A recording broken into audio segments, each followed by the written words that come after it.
ఎవ్వరికీ చెప్పనని మీరు ఒట్టేస్తే ఒక సీక్రెట్ చెప్తాను. చెప్పండి. నేనే దావుద్ ఇబ్రాహింని.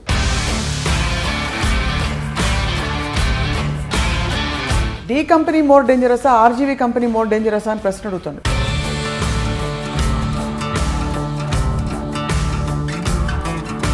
మీ దృష్టిలో దావుద్ ఇబ్రాహిం మంచోడా కాదా? దావుద్ ఇబ్రాహిం చాలా మందికి మంచి చేశాడు, చాలా మందికి చెడు చేశాడు. You don't want to make a film on a change maker like Sachin Tendulkar, but you want to make a film, you insist on making a film on a criminal. మనకి సామెత కదా, పట్టుబడినోడే దొంగ అని, పట్టుబడినోడు దొంగ కాదని.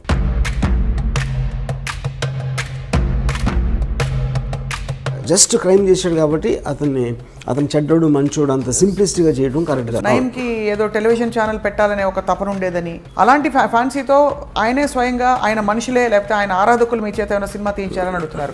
ముంబై పోలీస్ కమిషనర్ శివానందన్ ఉండేవారు. ఆయన అడిగాను, డి కంపెనీలో ఎంతమంది ఉంటారు అనుకుంటున్నాను. నేను ఒక మేబీ 2-3,000.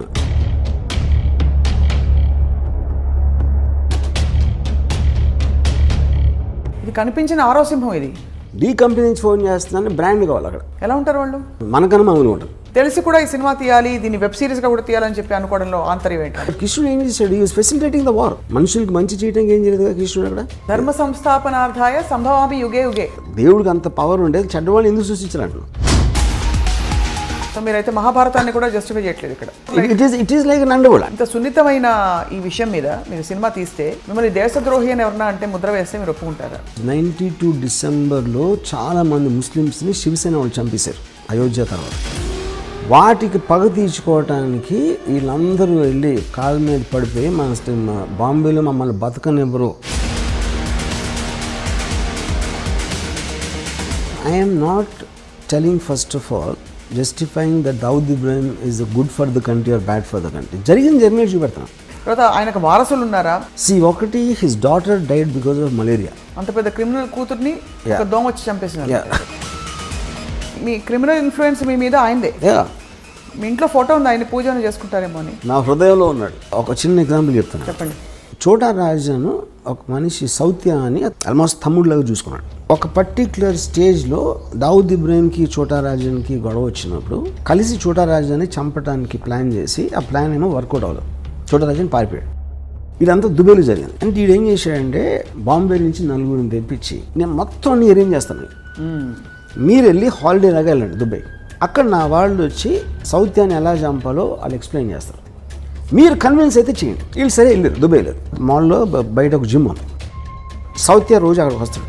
పోర్ట్ దగ్గర కస్టమ్స్ వాళ్ళు అందరినీ ఆల్రెడీ సెట్ చేశాడు రాజన్ భాయ్. వాళ్ళు మిమ్మల్ని బోట్లో ఎక్కిస్తారు. ఆ బోట్ యాట్ ఇండియాకి వచ్చేస్తుంది. నెక్స్ట్ డే సాయంత్రం వచ్చాడు సౌత్య. కిందకి దిగి టపా షూట్ చేశారు. షూట్ చేసి పరిగెత్తారు. లెఫ్ట్ టర్న్ తిరిగారు, రైట్ టర్న్ తిరిగితే వ్యాన్ లేదు అక్కడ.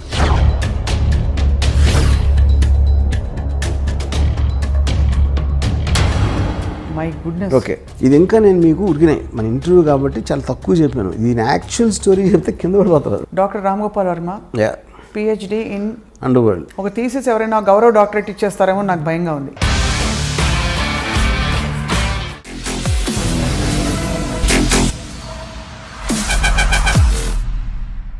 Welcome to this special interview on I dream. దర్శకులు ఫిల్మ్ మేకర్ రామ్ గోపాల్ వర్మ గారితో మనం చాలా విషయాలపై సుదీర్ఘంగా ఇంతవరకు చర్చించాం. కానీ ఇవాళ మాట్లాడబోతున్న టాపిక్ అత్యంత సున్నితమైనది, క్లిష్టమైనది. దావూద్ ఇబ్రాహిం. ఈ పేరు బహుశా ఫోన్లో స్నేహితులతోనో తెలిసిన వాళ్ళతోనో మాట్లాడడానికి కూడా మనం జంకుతూ ఉంటాం, భయపడుతూ ఉంటాం. ఈ పేరు వినగానే ఎవరు ఎక్కడ ఎలాంటి నిఘా వర్గాలు మనని ట్యాప్ చేస్తున్నారో అనే ఒక భయం కలుగుతుంది. అలాంటిది the world's most dangerous criminal Dawood ఇబ్రాహింపై ఏకంగా సినిమా తీసి పడేశారు దర్శకులు రామ్ గోపాల్ వర్మ. ఇప్పుడు ప్రస్తుతం డి కంపెనీ పేరుతో విడుదలవబోతున్న ఈ సినిమాపై మాట్లాడబోతున్నాం. అండర్ వరల్డ్ అంటే అసలు ఏమిటి తెలుసుకునే ప్రయత్నమే ఇవాల్టి ఈ ప్రత్యేక ఇంటర్వ్యూ. వర్మ గారు నమస్కారం. ఎవ్వరికీ చెప్పనని మీరు ఒట్టేస్తే ఒక సీక్రెట్ చెప్తాను. చెప్పండి. నేనే దావూద్ ఇబ్రాహిం ప్లాస్టిక్ సర్జరీ చేసుకుని అలా తిరుగుతున్నా రోడ్ల మీద. మేము చాలా సీరియస్గా గంభీరంగా మొదలు పెడితే మీరు కనీసం భయం సృష్టించడానికి కూడా మీరు అవకాశం ఇవ్వండి. But see jokes apart, because I studied, అంత స్టడీ చేసిన తర్వాత ఆల్మోస్ట్ తనలాగా ఆలోచించడం మొదలుపెట్టాను. అంటే మీరు అని చెప్తారు కదా, ఒక మనిషి ఒక 6 నెలలు ఉంటే వీరు వాళ్ళు అవుతారు, వీరు అవుతారు, సామెత ఉంది కదా. అలాగే నాకు because I constantly trying to understand, అర్థం చేసుకుని తను ఎలా ఆలోచిస్తాడు, ఎందుకు ఆలోచిస్తాడు అంత రీసెర్చ్ చేసి యాక్చువల్గా నేనే ఫీల్ అవుతున్నా అది. మామూలుగా మీరు మంచి చెడు అని ఎప్పుడు విభజించారు మనుషుల్ని, కానీ ఇది సూటిగా అడుగుతున్న ప్రశ్న, మీ దృష్టిలో దావుద్ ఇబ్రహీం మంచోడా కాదా? ఇక్కడ పాయింట్, మంచి అనేది మంచి చేస్తారు, చెడు అనేది చెడు చేస్తారు, అంత సింప్లిస్టిక్ డెఫినేషన్ అది. దావుద్ ఇబ్రహీం చాలామందికి మంచి చేశాడు, చాలామందికి చెడు చేశాడు. అప్పుడు మీరేంటి, ఒక సొసైటీ పరంగా మనం ఆలోచించాలా, లేకపోతే ఒక తను చుట్టూ ఉన్న వాళ్ళు తను ఎలా చూసుకున్నాడు దాన్ని బట్టి మనం ఒక మెజర్మెంట్ ఉండాలా, లేకపోతే జస్ట్ లీగల్గా మన డెఫినేషన్ తీసుకుంటే క్రైమ్ చేశాడు కాబట్టి ఒక క్రైమ్ చేసిన వాళ్ళు అందరూ చెడ్డోళ్ళు అనాలా అనేది ఈ 3 పాయింట్స్ మనకు క్లారిటీ కావాలి. సో అఫ్ కోర్స్ ఇల్లీగల్గా అబ్స్కాండింగ్ కేసులో ఉన్నాడు, is a criminal person as per the law is concern. So దాంట్లో అప్పుడు ఈజ్ అ క్రిమినల్. తర్వాత మంచి చెడు అనేది నేను చెప్పేది, ఇప్పుడు తను నమ్మింది తను చేశాడు, దాని మూలం చాలామందికి మంచి జరిగింది. సో మీరు ఒక విషయాన్ని ఇప్పుడు చెడ్డోడిని ఎప్పుడు ఉంటాడు, you're actually justifying. I'm justifying అంటే justifying is not the word, because crime అనేది లీగల్ వర్డ్. అది ఎందుకు జరిగింది అనే దానికి ఒక మారల్ కాజ్ ఉంటుంది ఒక్కొక్కసారి. ఇప్పుడు 1980లో దొంగరిలో స్టార్ట్ అయింది డీ గ్యాంగ్ అనేది యాక్చువల్గా. ఆ టైంలో very lot of poverty and large families got some 14 people inside his home, brothers చెల్లెళ్ళు వీళ్ళందరూ కలిసి ఆ కైండ్ ఆఫ్ ఏ అట్మాస్ఫియర్లో ఆ ఇంజస్టిస్ ఫీల్ అయినప్పుడు somebody will want to do something rebellious. అది నక్సలైట్స్ కూడా అలాగే వస్తారు. Any kind of a rebel comes from that kind of a zone. అప్పుడు అది క్రిమినల్గా చేసిన తప్పుకి విచ్ ఇస్ లీగల్, కానీ తనకున్న పరిస్థితుల్లో ఒక ఎక్స్ట్రాడినరీ సర్కమ్స్టెన్సెస్లో చేసినప్పుడు ఆ పరిస్థితిని అర్థం చేసుకోకుండా మనం డైరెక్ట్గా అతను చెడ్డోడు క్రైమ్ చేశాడు కాబట్టి అనేది నాకు, that is where I don't want be judgemental. అంటే మీకు ఇంత పెద్ద గ్యాంగ్స్టర్, ప్రపంచమంతా గ్యాంగ్స్టర్ అని ఆయన కోసం నిఘా వర్గాలు వెతుకుతున్న ఈ వ్యక్తిని కూడా మీరు చెడ్డవారు అనలేరు. నేను అనలేదు. You don't want judge. ఎందుకంటే ఇంకో పాయింట్ ఏంటంటే, ఇప్పుడు దావుద్ ఇబ్రహీం మీద లాస్ట్ కేసు రిజిస్టర్ అయింది 1982లో, చాలామందికి తెలియదు. సో నియర్లీ 40 years నుంచి తను ఏమీ చేయలేదు అసలు. బేసిక్గా 93 సీరియల్ బ్లాస్ట్లో అక్యూజ్ నెంబర్ 1. అక్కడ ఏంటంటే 13 ఏళ్ళ ట్రయల్ తర్వాత ఒక్క లింక్ పెట్టలేకపోయారు దావుద్ ఇబ్రహీం దాంట్లో ఇన్వాల్వ్ అయ్యాడు లేదని. That is actually the case history. కాకపోతే తనకున్న పేరుతోటి డీ కంపెనీ అనేది దావుద్ ఇబ్రహీం సృష్టించింది, కానీ డీ కంపెనీ రిజిస్టర్డ్ కంపెనీ కాదు, it is just name given. తన ఆర్గనైజేషనల్ స్కిల్తో మామూలు స్ట్రీట్ గ్యాంగ్స్ని కూడా ఇంత పకడ్బందీగా నడపవచ్చు అనే ఒక ఆస్పెక్ట్ తను సృష్టించాడు. కాబట్టి ఆ డీ కంపెనీ అనే పేరు కంటిన్యూ అవుతుంది. డీ కంపెనీలో 100 మంది ఉన్నారు గ్యాంగ్స్టర్స్. అబూ సలీం కూడా అక్కడ ఉన్నారు, చోటా షకీల్ అక్కడ ఉన్నారు. 97 to 2004లో మ్యాక్సిమం అండర్ వరల్డ్ యాక్టివిటీస్ జరిగినాయి బాంబేలో. ఆ టైంలో దేంట్లో కూడా దావుద్ ఇబ్రహీం పేరే లేదు అసలు. So Dawood Ibrahim as a person is different from D company, though he founded it. So he founded it and hence is relevant here. But మీరు తీసిన సినిమా మాత్రం డీ కంపెనీ. ఎందుకంటే నేను తీసే సినిమా ఏంటంటే basically this is about Dawood Ibrahim very beginning టైంలో అతని బ్రదర్ని చంపిన వాళ్ళ మీద పగ తీర్చుకోవడానికి ఒక ఏదో చేశాడు. ఆ ఆస్పెక్ట్ ఒకటే నేను తీసాను D company. And first time బాంబేలో దావుద్ ఇబ్రహీం అని అన్నాడు అని ఒక పేరు రిజిస్టర్ అయింది జనంలో. అది తీసి దాని తర్వాత కంటిన్యూషన్ సిరీస్ లాగా తీస్తున్నాను డీ కంపెనీ. కానీ ఇంత అవుట్డేటెడ్ క్రిమినల్ తర్వాత ఆయన మీద కేసు కూడా లేదని చెప్పి ఆయన మీద సడన్ గా మీరు స్ఫూర్తి పొంది సినిమా తీసేంత పని అంటే what about him? Because I honestly think he's ఎప్పుడైనా సరే ఒక విజనరీ అవసరం ఏ బిజినెస్లో కానీ ఏ దాంట్లో. టాటా బిర్లాలు అలాంటి వాళ్ళు ఉన్నప్పుడు సడన్గా అక్కడికి ధీరుభాయ్ అంబానీ ఒక అతను గుజరాత్ నుంచి వచ్చాడు. అంతకుముందు అంతంత పెద్ద ఇండస్ట్రీస్ వాళ్ళందరూ ఆలోచించి ఒక విజనరీ ఆస్పెక్ట్ తోటి ఈ change the entire industries face in India. అక్కడి నుంచి అంటే ఆల్మోస్ట్ టాటా బిర్లాని మర్చిపోయాం దాని తర్వాత. Same thing what Bill Gates did to IBM, you know. So అది legal aspect, business aspect. Same thing అండర్ వరల్డ్లో కరీం లాలా వర్దాబాయ్ మొదలియార్ అండ్ హాజీ మస్తాన్ లాంటి దిగ్గజాలు ఉన్నప్పుడు ఒక 25-year-old బాయ్ దావుద్ ఇబ్రహీం అనేవాడు దోంగ్రీ నుంచి వచ్చి ఈ completely change the way the underworld operates. So if I make a film on Veerappan, somebody makes a film on Hitler, అలాగే make a film on Dawood Ibrahim, anybody who made an impact ఏ విధంగా అయినా సరే, I think his material is good for making a film. But as much as it sounds like a repetitive question to you, Ramu garu, you don't want to make a film on a change maker like Sachin Tendulkar. You don't want to make a film on a change maker like Dhirubhai Ambani. But you want to make a film, you insist on making a film on a criminal who has actually harmed the world in many ways. See, lot of people believe Dhirubhai Ambani also has done many things to become that. You know? So ఇప్పుడు మీరు మనకి సామెత కదా, పట్టుబడినోడే దొంగ అని, పట్టుబడినోడు దొంగ కాదని. ఎన్నో పాలిటీషియన్లు చేయొచ్చు, పోలీస్ ఆఫీసర్లు చేయొచ్చు. మనం ఎవరైతే లీగల్గా కరెక్ట్గా వాళ్ళు జైల్లో లేకుండా సక్సెస్ఫుల్ ఉన్నారనుకుంటే వాళ్ళ అందరి వెనకాల కూడా ఒక కథ ఉంటుంది ఏదో ఒకటి. సో నేను ఎంచుకునేది ఏంటి, నాకున్న చాయిస్లో మోస్ట్ డ్రామాటిక్గా అనిపించింది నేను అనుకుంటాను. ప్రతి క్రిమినల్, ప్రతి టెర్రరిస్ట్ కూడా ఒక పని చేసినప్పుడు తన వాళ్ళని ఎవరినో బెనిఫిట్ చేయడానికి చేసుకోవడం అనేది పరిణామం ఉంటుంది.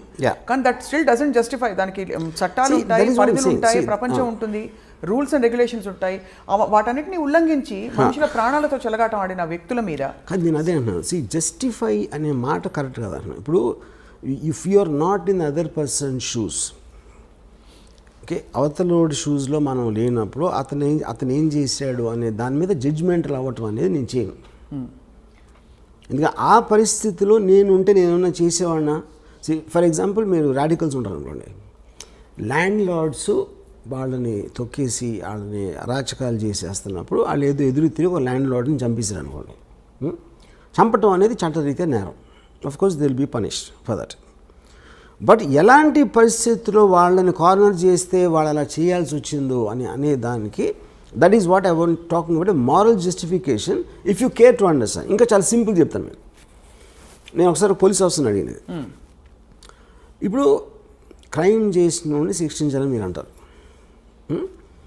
ఒక రిచ్ మ్యాన్ ఒక పనివాడికి జీతం ఇట్లా, ఓకే, వాడికి ఒక వాళ్ళ mother she's not well and he needs urgently money to pay for the medicine. Okay, so వాడు ఈ జీతం ఇవ్వట్లేదు కాబట్టి ఆడేదో ఇంట్లో డబ్బులు కొట్టేసి వెళ్ళిపోయాడు అని పట్టుకున్నారు పోలీసులు. డబ్బులు దొంగిలించడం అనేది నేరం, ఆఫ్ కోర్స్. అందుకని అతని చట్టరీత్యా అతను శిక్షిస్తారు ఏదో చేసి. బట్ వాడు ఎందుకు చేశాడు అని మీరు వెనకాలకి వెళ్తే I don't think you'll feel the same thing after that. Though it is still a crime. On paper it's a crime. Yeah. So you find a story behind everything. Yeah. And also you see the point is, ఒక సొసైటీలో ఎన్నో రకాల మంది ఉంటారు. ఇప్పుడు for example political leaders ఉంటారు, ఆయన తాట తీస్తూ ఉంటాడు, ఒకడు ఇంకోటేమో నరికేస్తూ ఉంటాడు, బొక్కలేదో కొడతా అని ఇంకోటి అంటాడు. They don't do anything but they actually using violent rhetoric, which is just an expression of their anger or whatever you think it is. మనిషి ఏదో కొట్టుకుంటూ ఉంటారు, అప్పుడప్పుడు దెబ్బలాడతారు, కొన్నిసార్లు మర్డర్లు కూడా జరుగుతాయి, కొన్నిసార్లు ఎవరితోనో చంపేస్తారు. All of this are a result of the compelling forces which is happening. అది డబ్బు దొంగిలించడానికి చేస్తున్నారా, మీ పేరు సంపాదించడానికి, పగ తీర్చుకోవడానికి చేస్తున్నారా, లేకపోతే ఒక పొజిషన్లో ఇంకేమీ చేయలేక చేస్తున్నారా అనేది ప్రతి దాని వెనకాల వేరే వేరే కారణాలు ఉంటాయి. ఆ కారణాలని కంప్లీట్గా అర్థం చేసుకోకుండా జస్ట్ క్రైమ్ చేశాడు కాబట్టి అతను చెడ్డోడు మంచోడు అంత సింప్లిస్టిక్గా చేయడం కరెక్ట్ కాదు. ఈ సినిమా అంటే హ్యూమన్ ఇంట్రెస్ట్ స్టోరీ అంటారు. అయితే ఈ సినిమాలో హ్యూమన్ ఇంట్రెస్ట్ యాంగిల్ ఉంటుంది. It's only human interest. Only human interest. Actually this very little action. Almost ఆ పుకార్ ఏదో వచ్చింది నిన్నో మొన్నో, స్వయంగా ఆయనే ప్రొడ్యూస్ చేయించుకున్నారు సినిమా అని చెప్పి, మీ చేత తీయించుకోవాలని చెప్పి. ఇంకెవరు అంటే అలాగే ఉంది, వింటూ ఉంటే అంత గ్లోరిఫైడ్గా వినిపిస్తుంది. గారు, is it true that is he involved in any way? First of all Dawood Ibrahim I think must be around 65 now. తనకి ఇప్పుడు కొత్తగా వైట్ వాష్ చేసుకునే అవసరం లేదు పేరు, అది ఒక పాయింట్. రెండోది, నేను చేస్తున్నది ఏది తను చేసింది చేయలేదని చెప్పడం కానీ, తను చెయ్యింది చేసాడని చెప్పడానికి ఈ సినిమా ఉద్దేశం కాదు. ఈ film actually it is more or less. For example, he killed a person called Alamzeb 1983లో 82-83లో. ఆలంజేబ్ అనే ఒక అతన్ని మర్డర్ చేశాడు అని వినటానికి ఒకలాగా ఉంటుంది. అసలు ఆలంజేబ్ ఎవడు, వాడేం చేశాడు, ఎందుకు చంపాడు అని మీరు తెలుసుకున్నప్పుడు అది హ్యూమన్ యాంగిల్ అవుతుంది. అప్పుడు ఆ ఇద్దరు వ్యక్తులు ఎవరు, ఎలాంటి వాళ్ళు, వాళ్ళ బ్యాక్గ్రౌండ్ ఏంటి, వీళ్ళకు ఉన్న రిలేషన్షిప్ ఏంటి, అసలు వాళ్ళ మధ్యన ఏం జరిగింది, ఇవన్నీ మీరు తెలుసుకోకుండా కేవలం ఒకడు మర్డర్ చేశాడు కాబట్టి ఆడు మంచోడా చెడ్డోడా అనేది I think that is what I'm trying to fight. So ఇదంతా మీరు ఏంటి అందరు థింకింగ్ మార్చాలనుకుంటున్నారా? ప్రధాన వెనకాల ఉంటుంది లేదో ఎంటర్టైన్మెంట్ వాల్యూ అంటారా? I want to tell the story. I just am interested in understanding human emotions. Right. Yeah. And I'm coming back to the same question, Ram garu. ఇప్పుడు ఒక చిన్న ఎగ్జాంపుల్ చెప్తాను మీకు. మనందరూ ఎన్నది ఏంటంటే, ఒక సెకండ్ వరల్డ్లో నాజీ కాన్సన్ట్రేషన్ క్యాంప్స్లో జరిగిన ఘోరాతి ఘోరమైన థింగ్ అది ఇంతవరకు ప్రపంచంలో ఎప్పుడు జరగలేదు. వాళ్ళు తిండి పెట్టకుండా అస్థి పంజరాల్లాగా వాళ్ళు అయిపోయి వాళ్ళ గోతులు వాళ్ళే తీసుకోవాలి, వాళ్ళు చచ్చిపోవటం. ఎందుకంటే ఎక్కడ గొయ్యి తీసి అవ్వడు లేడు కాబట్టి వాళ్ళు రాగానే ఫస్ట్ వాళ్ళతో గొయ్యి తవ్వించి ఇంకా వాళ్ళకి వాళ్ళు చూసుకోలేని పరిస్థితికి వచ్చేసరికి అందరినీ గోతు దగ్గర నిలబెట్టి గన్తో షూట్ చేసి వాళ్ళు గోతులు పడిపోయిన తర్వాత పాతిపెట్టారు. ఇది వింటే అసలు మనకి ఒళ్ళు అసలు ఎలాంటి మనుషులు ఇది చేస్తారు, చేయగలుగుతారు. ఒకటి చేశారు కానీ వాళ్ళు మనలాంటి మనుషులే కదా, మనం ఇప్పుడు చేయగలుగుతాం, చేయలేము. దీని మీద నేను చాలా బుక్స్ చదివి అసలు ఎలా ఎందుకు జరిగింది అంటే, ఇప్పుడు వాళ్ళు ఒక పిచ్చోళ్ళు అన్నవి ఉండాలి, లేకపోతే అలా చేసినందుకు వాళ్ళకి ఏదైనా, ఇప్పుడు ఫర్ ఎగ్జాంపుల్ పోలీసులు కొట్టారు అనుకోండి, ఆయన టార్చర్ చేసి వాడిలోంచి ఒక నిజం తెప్పించడానికి ట్రై చేస్తారు, అదొక కారణం ఉండొచ్చు. Coming back to the concentration camps, నేను ఫైనల్గా ఏం రియలైజ్ అయ్యానంటే, ఇప్పుడు హిట్లరు టోటల్గా జ్యూస్ అందరినీ జర్మనీలోంచి పంపించారు. అందరినీ కలెక్ట్ చేసుకుని హోల్డింగ్ ఏరియాలో పెట్టి ఒక చోట అక్కడి నుంచి ట్రాన్స్పోర్ట్ చేయాలనేది ఫస్ట్ డెసిషన్. ఓకే, ఈ డెసిషన్ ఎక్కడ బెడిసికొట్టిందంటే, ఈ పోలాండ్ తోటి వార్ స్టార్ట్ అయింది, అక్కడి నుంచి గ్రేట్ బ్రిటన్ అటాక్ చేసింది. సడన్గా మొత్తం ట్రాన్స్పోర్టేషన్ అంతా కొలాప్స్ అయిపోయి వీళ్ళని ట్రాన్స్పోర్ట్ చేసే పరిస్థితి పోయింది. పోయేసరికి ఆల్రెడీ కలెక్ట్ చేసి అందరూ వచ్చేస్తున్నారు కాబట్టి వాళ్ళకి పెట్టడానికి వార్ జరుగుతుంది. మొత్తం అందరూ సోల్జర్స్ అందరూ వార్లో బిజీగా ఉన్నారు, వీళ్ళని గార్డ్ చేయడానికి మనుషులు లేరు. అప్పుడు ఏం చేశారంటే, చాలా స్ట్రిక్ట్ పనిష్మెంట్ ఇవ్వకపోతే వాళ్ళు భయపడరు. ఇప్పుడు లైన్లో నుంచోండి అంటే నుంచోట్లేదు అనుకోండి, మీరు 3-4 సార్లు చెప్తారు. కానీ ఉన్న 4-5 గార్డులు 100 మందిని చేయాలి అంటే ఎవరన్నా లైన్లో నుంచోపోతే టపాక్కని షూట్ చేసి పడేశారు. ఆ భయంతో చచ్చినట్టు లైన్లో నుంచోవాలనేది పాయింట్. రేషన్స్ లేవు, తిండి లేదు, బయట నుంచి రావట్లేదు. అందుకని ఏం చేశారంటే, ఉన్న దాంట్లో సర్దుకోవాలి కాబట్టి చిన్న బ్రెడ్ మొక్క, ఒక చిన్న సూప్ ఏదో ఇచ్చారు. ఆబ్వియస్లీ అది న్యూట్రియంట్ సరిపోదు కాబట్టి the kept on becoming thinner and thinner. తర్వాత లేబర్ వచ్చి గోతులు తవ్వటానికి వాళ్ళు లేరు కాబట్టి ముందు ట్రైన్ దగ్గరనే వాళ్ళతో ఫస్ట్ గోతి తవ్వి చేసుకుని, ఎందుకంటే తర్వాత వాళ్ళకు కూడా శక్తి ఉండదు తవ్వటానికి. ఇవన్నీ ప్రిపరేషన్ చేసి ఇది చేశారు. సో ఇవన్నీ మీరు అన్నారు అనుకోండి, మీరున్నా నేనున్నా అదే చేసేవాళ్ళు. ఏది ఆ పరిస్థితికి తీసుకొచ్చింది ఎవరు? హిట్లర్. ఒక డెసిషన్. హిట్లర్ ఆ డెసిషన్ ఇలా చంపాలని చేసాడా? చేయలే. తను అనుకున్నది ఏదో వర్కౌట్ అవ్వలేదు అక్కడ. So every decision will create situations which not are necessary in your control after some time. You know, అప్పుడు నేను ఈ బుక్ మొత్తం చదివితే నాకు వాళ్ళ మీద కూడా జాలేసింది. ఇది ఎవరైతే ఇదంతా చేశారో యూనో ఆ డెసిషన్స్ తీసుకోవడానికి. అప్పుడు కేట్ విన్స్లెట్ది రీడర్ అనే ఒక టెరిఫిక్ సినిమా వచ్చింది. She worked as a guard in one of these camps మాట. ఫైర్ యాక్సిడెంట్ జరిగితే ఎవరు తప్పించుకోవట్టుకుండా ఉండటానికి తను తీల ఏది మన అదే బిజినెస్ తప్పించుకోకుండా చెయ్యాలని అమ్మాయిది జాబ్ అక్కడ.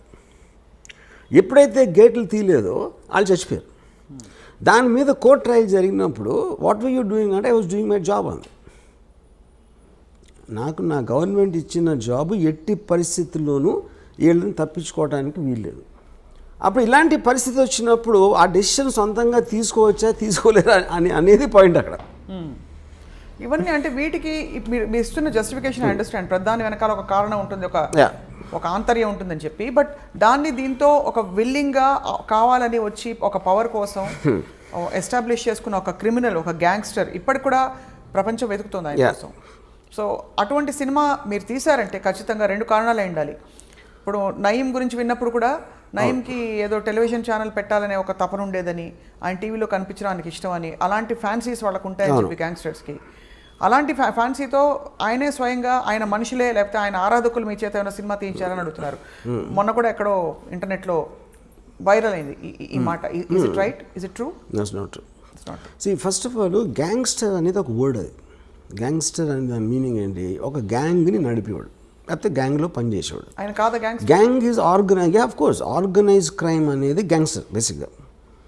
ఆర్గనైజ్ క్రైమ్ అంటే ఏంటంటే మీ తెలివితోటి క్రైమ్ చేస్తా కూడా తప్పించుకునేలాగా ఒక సిస్టమ్ క్రియేట్ చేయటాన్ని ఆర్గనైజ్ క్రైమ్ అంటారు.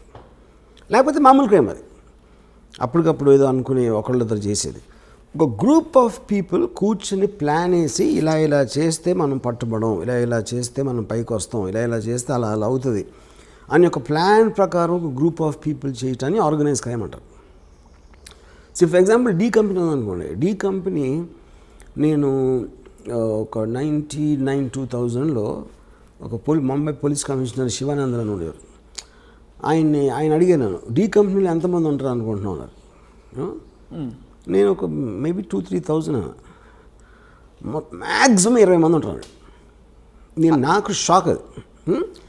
అంటే ఎందుకంటే ఎంత ఎక్కువ మంది ఉంటే న్యూస్ బయటకు వచ్చేటప్పుడు అంత ప్రమాదం ఉంటుంది. అన్ని నోళ్ళు మూయించాలి, అన్ని నోళ్ళను కంట్రోల్ చేయాలి. అది చాలా క్లోజ్ గ్రూప్ ఉంటుంది. కానీ డీ కంపెనీ కోసం పనిచేసే వాళ్ళు వేలల్లో ఉంటారు. కానీ వాళ్ళు ఎవ్వరికి కూడా డీ కంపెనీకి పనిచేస్తున్నట్టు తెలియదు చాలామందికి దాంట్లో. Which is the whole power of an organisation. They don't know their employer. అంటే ఇది కంపెనీ ఉండొచ్చు. ఫర్ ఎగ్జాంపుల్ నా దగ్గరికి ఎవరు ప్రొడ్యూసర్ వస్తాడు. ఆ ప్రొడ్యూసర్ వచ్చి నేను మీద సినిమా తీస్తానంటాడు. సో ప్రొడ్యూసర్ పేరు ఏదో ఉందాడు, అది సపోజ్ అటు సినిమా తీస్తాడు. సినిమా అనేది లీగల్ బిజినెస్. అప్పుడు నేను తీస్తాను సినిమా, కానీ అతను డీ కంపెనీ మనిషి. కానీ నేను పనిచేసేది ఎవరికి? ఇతనికి. ఇప్పుడు మీరు కలిసిన ప్రతి ఒక్కరు వాళ్ళ బ్యాక్గ్రౌండ్ మీకు తెలియదు కదా, తెలియడానికి ఛాన్సే లేదు కదా, you know. So this is how సట్లీ it operates. ఇప్పుడు అలా మీ ఎంప్లాయర్ మీకు తెలియదేమో? తెలీదు, ఎవరికి తెలియదు.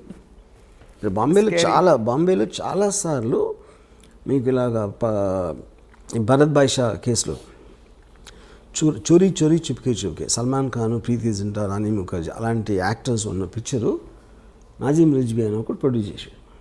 భరత్ భాయ్ ఫిల్మ్ ఫైనాన్షియల్, ఆయన ఎన్నో సంవత్సరాల నుంచి చేస్తున్నాడు. నాజీమ్ రిజ్వీ అండర్ వరల్డ్ మనిషి అని సినిమా సగమైనగా తెలిసి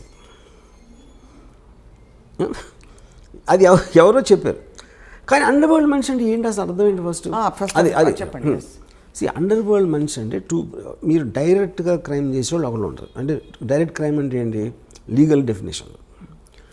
సెకండ్ డిగ్రీ వాళ్ళేమో వాళ్ళు వాడుకుంటారు, అది కొంచెం ఫోన్ చేసి చెప్పారా అని. వాడు చేయడు. కాకపోతే employing the threat, D company వాళ్ళు నాకు తెలుసు అనే ఒక ఇన్ఫర్మేషన్ తోటి ఇంటిమిడియేట్ చేయటం అదొక పద్ధతి. మూడోది, మీరు లీగల్గా చేయలేని పనులు కొన్ని వాళ్ళు మీకోసం ఇల్లీగల్గా చేస్తారు. మీ బుక్స్లో అన్నిట్లో అలా ఉంటుంది, కానీ మీరు వేరేగా చేసేయని వాళ్ళు ఒక సెపరేట్ టీంతో వాళ్ళు చేస్తారు.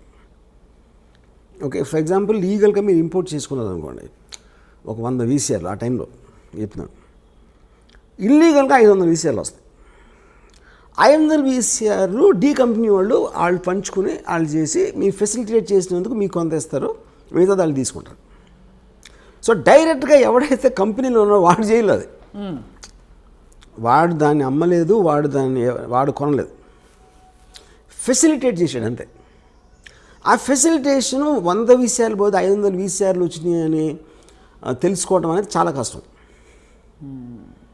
సో ఇప్పుడు ఈ లింక్స్ మీద లింక్స్, ఇప్పుడు ఒక మర్డర్ ఉందనుకోండి, ఇప్పుడు ఎవడో ఒక ఎక్కడో కలుస్తాడు, ఒక జైలు ఒక్కొక్కసారి జైల్లో అవ్వచ్చు, ఇంకొకసారి ఎక్కడో ఒక స్మాల్ టౌన్లో ఒక పని ఉంది చేస్తావా అంటాడు.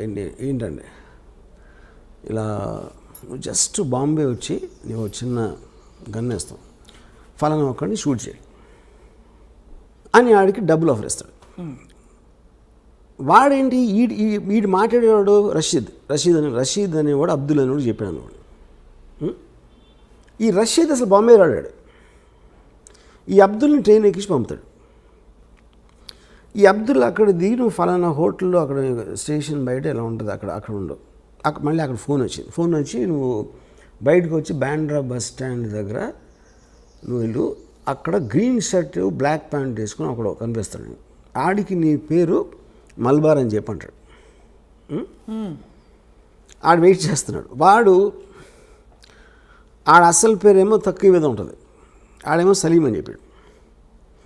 వీళ్ళిద్దరి దగ్గరికి ఒక బురకా వేసుకున్న ఆవిడ వచ్చి ఒక చిన్న ప్యాకెట్ ఇచ్చారు. ఈ బురకా ఆవిడ ఎవరు వాళ్ళకి తెలీదు, వాళ్ళెవరో బురకా ఆవిడకి తెలియదు. వాళ్ళు వెళ్ళి ఎక్కడో తీసి దాన్ని ఓపెన్ చేస్తే దాంట్లో ఒక చిన్న కంట్రీ పిస్టల్ ఉంటుంది. ఉండి అక్కడి నుంచి నువ్వు ఫలానా చోట టెలిఫోన్ బూత్ దగ్గర వేయచా ఫోన్ వస్తుంది. వచ్చేసరికి నువ్వు జూహుకి వెళ్ళి ఫలానా ఒక బ్రౌన్ బంగ్లో ఉంటుంది, దాని బయట ఇలాంటి కారు ఉంటుంది. ఒకడు వస్తాడు, ఒక బట్టతల్లుడు, అతన్ని షూట్ చేసి మీరు వెళ్ళిపోయి ఈ 2 గన్స్ ఫలానా క్రీక్ దగ్గర నాలా ఉంది, ఆ నాలా దగ్గర ఒక చిన్న ఆ చెట్లు ఉంటాయి, అక్కడ ఇలాంటి దగ్గర పెట్టేసి వెళ్ళిపోయాడు.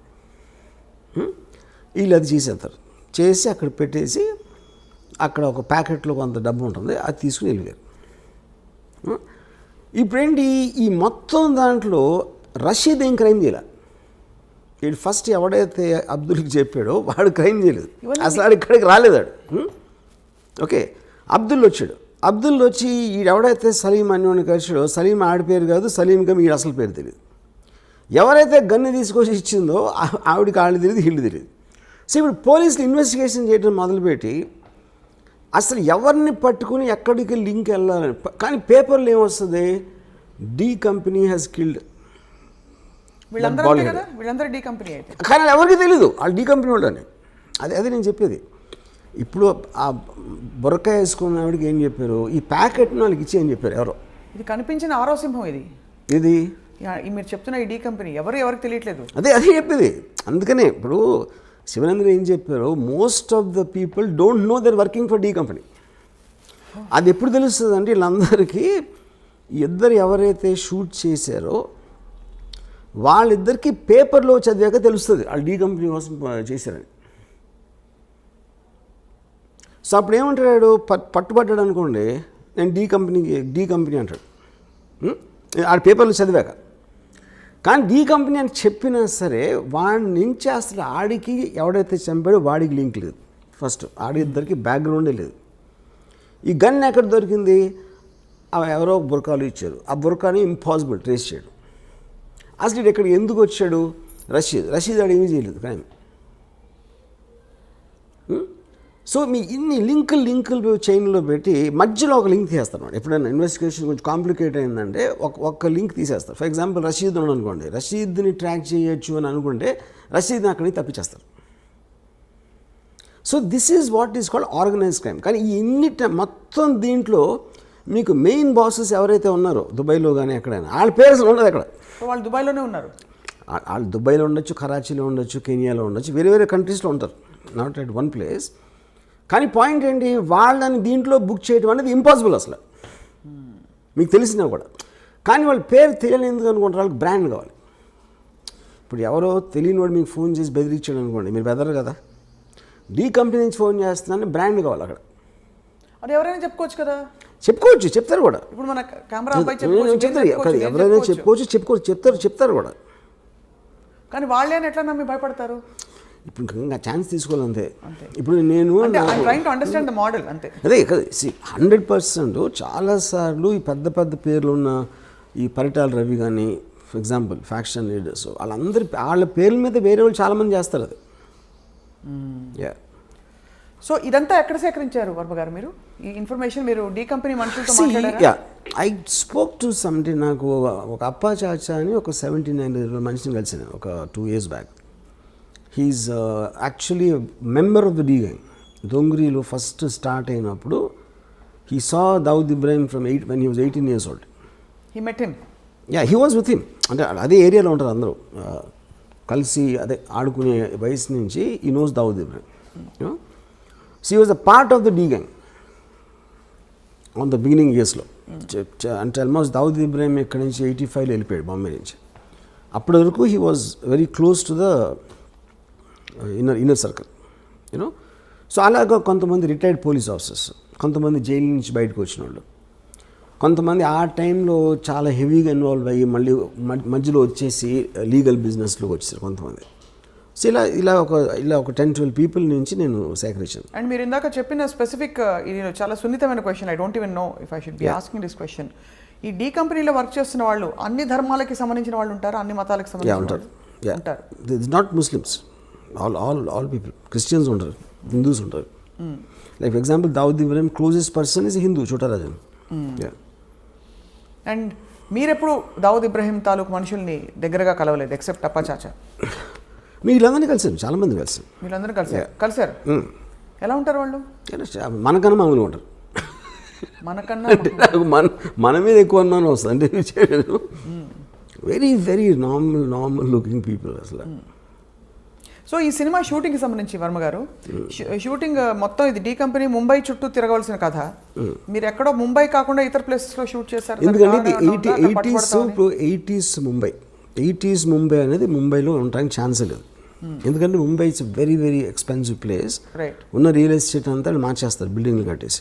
సో 1980లో ఉన్న అట్మాస్ఫియర్ బాంబేలో దొరకడం ఇంపాసిబుల్. సో కొన్ని నేను గోవాలో చేశాను అలాంటిది రీప్లేస్ చేయడానికి, కొన్ని షాట్ ఇన్ హైదరాబాద్. ఈ సినిమా తీయడం వల్ల మీకు అనేక చోట్ల నుంచి ఒక విధమైన రిస్క్ కాదు, ఒక విధమైన అన్కంఫర్టబుల్ సిచ్యువేషన్. ఒకటి, చాలామంది సివిలియన్ రైట్స్ కోసం పోరాడుతున్న వాళ్ళు, దేశభక్తి ఉన్న వాళ్ళు ఎవరైనా సరే ఇప్పుడు ఒక గ్యాంగ్స్టర్ మీద మీరు సినిమా తీసి ఏం ప్రూవ్ చేద్దాం అనుకుంటున్నారు, ఇతను తప్ప ఎవరు దొరకలేదా అని ప్రశ్నించే వాళ్ళు ఉంటారు. సరే, అది క్రిటిసిజం. రెండోది, మీరు ఒక ఇలాంటి ఒక క్రిమినల్, మన దేశానికే ముప్పు తెచ్చిపెట్టిన ఒక క్రిమినల్ని ఈ విధంగా మీరు సినిమా తీసే అంతగా గ్లోరిఫై చేస్తారా అని చెప్పి మీకు అఫీషియల్గా కేంద్రం నుంచి అనేక చోట్ల నుంచి ఉన్న సర్కార్ వల్ల మీకు అనేక విధాల డిసప్రూవల్ వస్తుంది. తెలిసి కూడా ఈ సినిమా తీయాలి, దీన్ని వెబ్ సిరీస్గా కూడా తీయాలని చెప్పి అనుకోవడంలో ఆంతర్యం ఏంటంటే, ఇప్పుడు పాయింట్ ఏంటంటే క్రైమ్ అనేది it's a fascinating thing for everybody. ఎందుకంటే మీరు పొద్దున్న టీవీలో న్యూస్ చూసినా సరే, పేపర్ చదివినా సరే, మ్యాక్సిమం 80% క్రైమ్ న్యూస్ కవర్ చేస్తారు. ఇవాళ మొత్తం వెబ్ సిరీస్లో the most famous is Narcos, which is do with gangsters and underworld. Okay, so ఇన్హెరెంట్గా మనకున్న బోరింగ్ లైఫ్స్ నుంచి we are always attracted to study and understand or relish such people. So the attraction towards violent people, including Mahabharatam. See, Mahabharatam also, they're not gods, no, they're power politics and they use lot of violence and God, but Krishna ఏం చేశాడు? He was facilitating the war. అది మనుషులకి మంచి చేయడానికి ఏం చేయలేదు కదా కృష్ణుడు అక్కడ. మహాభారతం కాన్సెప్ట్ అని చెప్పి ధర్మ సంస్థాపనార్థాయ సంభవామి యుగే యుగే. అదే బట్ ధర్మ సంస్థాపన రావడానికి ఫస్ట్ ఆఫ్ ఆల్ దేవుడే సృష్టించినప్పుడు కౌరవులు ఎందుకు సృష్టించడం అసలు? ముందు నుంచి పాండవులను పెట్టచ్చు కదా. పాండవుల్ని కౌరవుల్ని క్రియేట్ చేసి అంతమందిని చంపి వార్లు క్రియేట్ చేసి అంతమందిని దుఃఖంలో పెట్టేసి దాని తర్వాత ధర్మ సంస్థాపన ఏంటి? ఇంకా ముందే పెట్టచ్చు కదా. ముందే అసలు చెడ్డవాళ్ళు లేకుండా అదే కదా దేవుడికి అంత పవర్ ఉండేది. చెడ్డవాళ్ళు ఎందుకు సృష్టించాలంటున్నాం అంటే ఇలా జరిగితే ఇలా ఉంటాయి పర్యవసానాలని మనిషికి చెప్పడానికి ఈ యుగంలో చెప్పాల్సిన అవసరం ఉంది. ముందు నుంచి మంచి పేరు అయిపోయింది కదా పని. సో మీరైతే మహాభారతాన్ని కూడా జస్టిఫై చేయట్లేదు ఇక్కడ. Mahabharatam is just about power politics.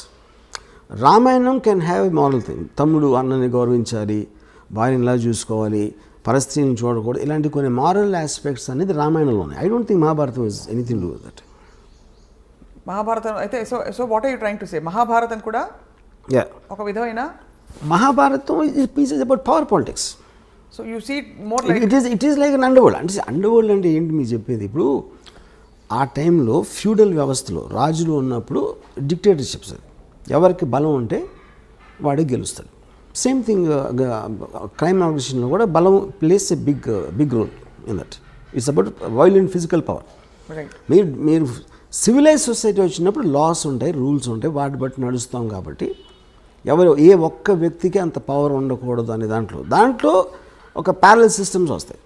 అప్పుడు under world main thing. Mahabharatam టైంలో ఫ్యూడల్ టైం, మహాభారతం అని ఒకటే అంటలేదు. రాజుల టైంలో బలం ఉన్నోడిదే రాజ్యం అన్నదానికి ఒక క్రిమినల్ ఆర్గనైజేషన్కి ఏమీ డిఫరెన్స్ లేదు. సో మొత్తం మీద వర్మ గారు ఈ సినిమా కాస్టింగ్లో కానీ కీలకమైన పాత్రధారుల్లో మీరు ఏమన్నా ప్రత్యేకమైన బాడీ లాంగ్వేజ్ ఇవన్నీ స్టడీ చేయడానికి మీ రీసెర్చ్ కానీ ఎక్కడి నుంచి దొరికింది? బికాస్ దావుద్ ఇబ్రాహీంకి సంబంధించి ఒకటో రెండో ఫోటోలు తప్ప ప్రపంచం ఆయన చూడలేదు సరే. అండ్ ఇంకొక సూట్ సరే ఇది అయ్యాక రెండో సూటి ప్రశ్న. సో మీరు ఎక్కడి నుంచి చేశారు ఈ రీసెర్చ్ అంతా కూడా to make people believe that this is perhaps what Dawood Ibrahim look like? See anybody ఒక మనిషి ఫర్ ఎగ్జాంపుల్ నేను when I did on Veerappan you know నేను సినిమా తీసే టైంకి వీరప్పన్ పోయి ఆల్రెడీ 10 ఏళ్ళు అయిపోయాయి ఆర్ మోర్. సో ఏది మీరు చేసినా in the research most authentic sources మీకు సాధ్యమైనంత వరకు. ఇప్పుడు నిజం అనేది బిలీవబుల్గా ఉండాలి. నిజం అనేది ఎవరికి తెలియదు ఎప్పటికీ, ఎందుకంటే మీరు ఆ టైంలో మీరు లేరు, అది చేసినప్పుడు మీరు లేరు. అలాంటప్పుడు మీరు రిపోర్ట్ చేసిన, ఒక కథ రాసిన, ఒక కాలం రాసిన, సినిమా తీసిన, the way your piecing it together it should sound truthful you know. So ఇప్పుడు నేను సపోజ్ 5 అడిగినాను అనుకోండి దావుద్ ఇబ్రాహీం గురించి, 5 వర్షన్స్ చెప్తున్నారు అతను ఎలాంటి అతను. ఒక 3 చెప్పండి మాకు. అంటే ఒకడేమో అసలు నాకు అది చాలా పిరికోడు అండి, మీడియా చేసింది, అసలు అడిగి ఏమీ లేదు అని చెప్పాడు ఒకడు. ఇంకోడు అంత తెలివైనడు అసలు ప్రపంచంలో ఉన్నాడు అని చెప్పాడు ఒకడు. ఇంకోడేమో అసలు తన చేతికి మట్టకుండా చేస్తాడు, అసలు చాలా పెద్ద మ్యానిపులేటర్ అని చెప్పాడు. ఇంకోడెవడో అసలు అంత దావుద్ ఇబ్రాహీం పేరు మీద చేశారని వేరే వాళ్ళు, అతను ఏదో అమాయకుడు అని చెప్పాడు. ఇంకోడేమో అసలు అంతకన్నా డేంజరస్ మనిషి అసలు ప్రపంచంలో అని చెప్పాడు. సో ఈ 5 వేరే పాయింట్స్. నా పాయింట్ ఏంటంటే అతను ఈ 5 కాకపోవచ్చు, 5 కూడా అవ్వచ్చు. ఏది డిపెండింగ్ ఆన్ ద టైం, ఎవరు ఏ పరిస్థితుల్లో కలిశారు, ఎప్పుడు కలిశారు అన్న దాని మీద మనకి మనుషుల మీద ఇంప్రెషన్స్ ఫామ్ అవుతాయి. అవును, కరెక్ట్. మీరు క్యారెక్టరైజేషన్ ఇస్తున్నప్పుడు ఎవరేం చెప్పినా కూడా దావుద్ ఇబ్రాహీం గొంతు సన్నగా ఉందనుకోండి, క్యా బేటా కైసా హే అని ఉందనుకోండి, ఒక పెద్ద గ్యాంగ్స్టర్ని మీరు అలా చూపించలేరు, గంభీరంగా చూపించాలి. ఒకలాంటి ఒక లుక్, ఒక విధమైన ఏం చెప్పాలి, ఒక హీరోయిక్ది కల్పించక తప్పదు. ఎందుకంటే మనకు తెలిసిన దావుద్ ఇబ్రాహీం ఆయన చాలా గ్లామరస్, పార్టీ లవింగ్ పర్సన్ అని రకరకాల విషయాలు తెలుస్తుంటాయి.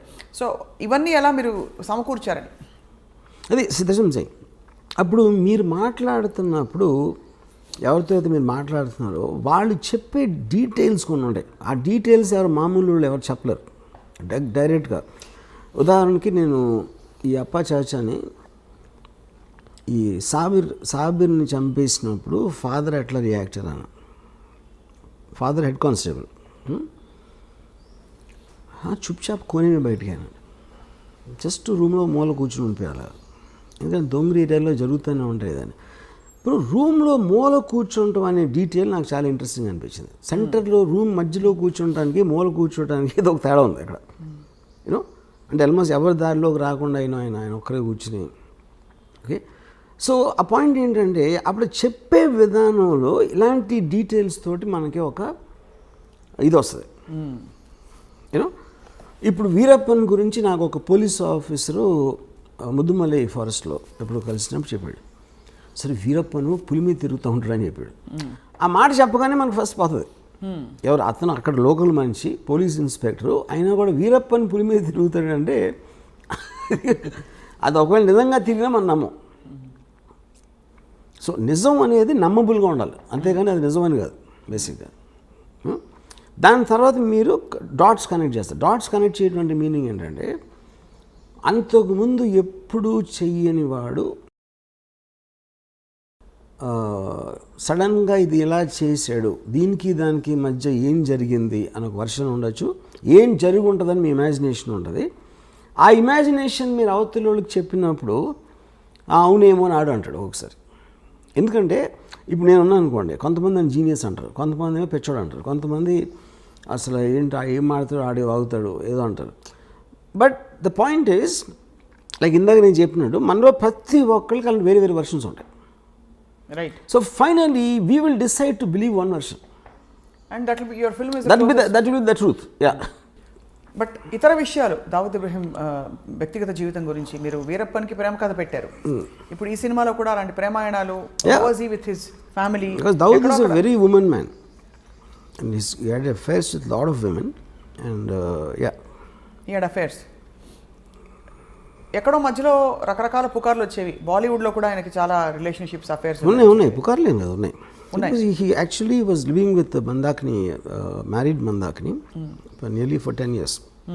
Yeah. What was the last time we heard of Dawood Ibrahim in అంటే ఆయన జాడలు కానీ? We are hearing it now, right now, Yes. because of the Sachin Wajay connection. Yes. So మరి ఈ టైంలో ఇంత సున్నితమైన ఈ విషయం మీద మీరు సినిమా తీస్తే మిమ్మల్ని దేశద్రోహి అని ఎవరన్నా అంటే ముద్ర వేస్తే మీరు ఒప్పుకుంటారా? అదే ఇప్పుడు ఫస్ట్ ఆఫ్ ఆల్ దేశంలో దావూద్ ఇబ్రాహిం ఏం చేశాడు అని ఎవరికి తెలియదు. ఫస్ట్ మనకు ఒక ఫ్యాషన్ అయిపోయింది మాట్లాడితే దావూద్ ఇబ్రాహిం అని చెప్పడం. మీరు చెప్తే నమ్మరు, Dawood Ibrahim most wanted criminal in India for last 40 years. Okay, actual ఉన్న కేసులు రెండే. What are the 2 cases? ఒకటేమో సమద్ ఖాన్ అని ఒక మర్డర్ జరిగింది. సమద్ ఖాన్ని 4-5 కలిసి చంపారు. దాంట్లో దావూద్ ఉన్నాడు అనేది ఒక ఎలిగేషన్ ఉంది ఒకటి. రెండోది 93 బ్లాస్ట్. 93 బ్లాస్ట్లో accuse number 1 Bombay police charge sheet ప్రకారం 13 years ట్రయల్ జరిగిన తర్వాత ఒక్క విట్నెస్ కానీ ఒక సర్కమ్స్టాన్షియల్ ఎవిడెన్స్ కానీ మటీరియల్ ఎవిడెన్స్ కానీ దొరకలేదు దావూద్ని లింక్ చేయడానికి. కానీ దావూద్ ఇంకా క్రిమినల్. ఎందుకు? అతను సమన్స్ ఆన్సర్ చేయలేదు కాబట్టి. సో ఇప్పుడు అతను వస్తే నేనే చేశాను అన్న ఒక ఎవిడెన్స్ ఉంది, కానీ ఇంకో కౌంటర్ ఎవిడెన్స్ అనేది ఇంపాసిబుల్ సృష్టించడం. సో ఒకవేళ తను వచ్చి లొంగిపోతే ఇమీడియట్ వదిలేసి వస్తుంది. ఓకే, వాళ్ళు ఏదో డీలే చేస్తారు ఇలాంటివన్నీ చేసి, బట్ తను రావాల్సిన అవసరం లేదు. సో బేసిక్గా మనం ఎంతసేపు తాగుదాం పెద్ద క్రిమినల్ ఏం చేసిండే ఎవరికి తెలియదు. కానీ ఏ క్రైమ్స్లో ఆయన actually involved other than all this? నాకు పర్సనల్గా నా రీడింగ్ ఏంటంటే, is a highly intelligent guy and he used crime in the beginning days to become legitimately successful. So తను దుబాయ్ షిఫ్ట్ అయిపోయిన తర్వాత ఈ కసినోస్ లేకపోతే హోటల్స్ ఇలాంటి అన్ని లీగల్ బిజినెస్ స్టార్ట్ చేసి ఈ was living very posh cars and big bungalows and sheikh తోటి లంచ్ చేసాడు, దుబాయ్ షేక్ తోటి. యూనో ఆ స్టేజ్కి వెళ్ళిన తర్వాత అసలు క్రైమ్ చేయాల్సిన అవసరం లేదు. ఎవరైనా క్రైమ్ ఎందుకు చేస్తారు? There has to be some reason for to do that. Already తన సక్సెస్ 1986లో వచ్చిన తర్వాత why would he be indulging? అలా చూస్తే అంటే పవర్కి అంత ఉంటుందా? అంత ఉండదు. కానీ అదే కానీ దాని తర్వాత if is legally making hundreds and thousands of crores, why would you do these cheap things like 50 lakhs? అంటే కిక్ కాదా? Is it not I mean that kind of getting that kind of power? Power ని అవసరానికి వాడుకోవడం కూడా తప్పే. But what is ఇప్పుడు two different things. 93 before people used to take pride boy को जानता हूँ, బాయ్ ने డిన్నర్ भी बुलाया. ఈ పెద్ద వాళ్ళందరూ actually they use to flaunt their connections. Because అప్పుడు అండర్ వరల్డ్ ఏంటంటే it was more like a ఒక flamboyant thing.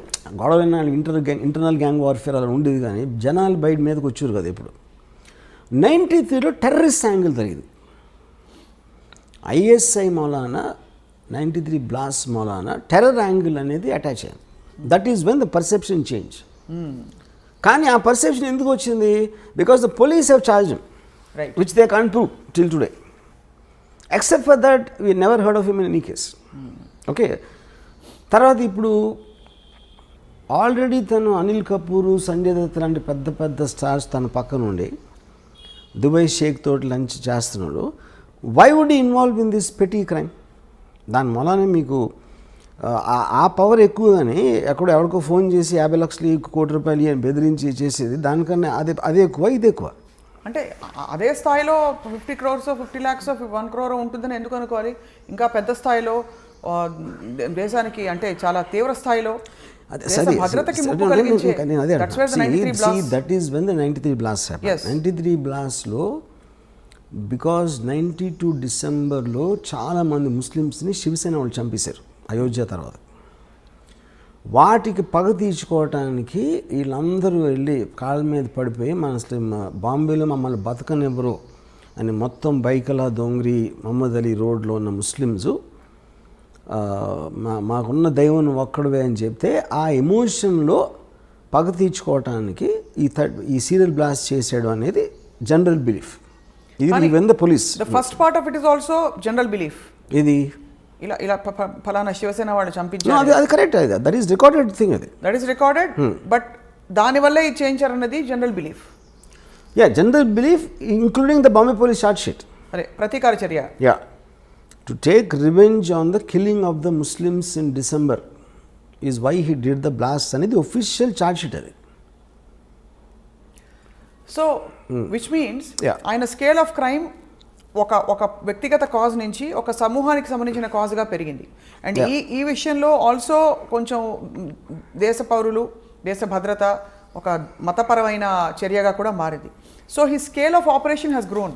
So what is the guarantee? But see, నేను ఒక two things. What Daud did is different. What the police are saying is different. What I believe is different.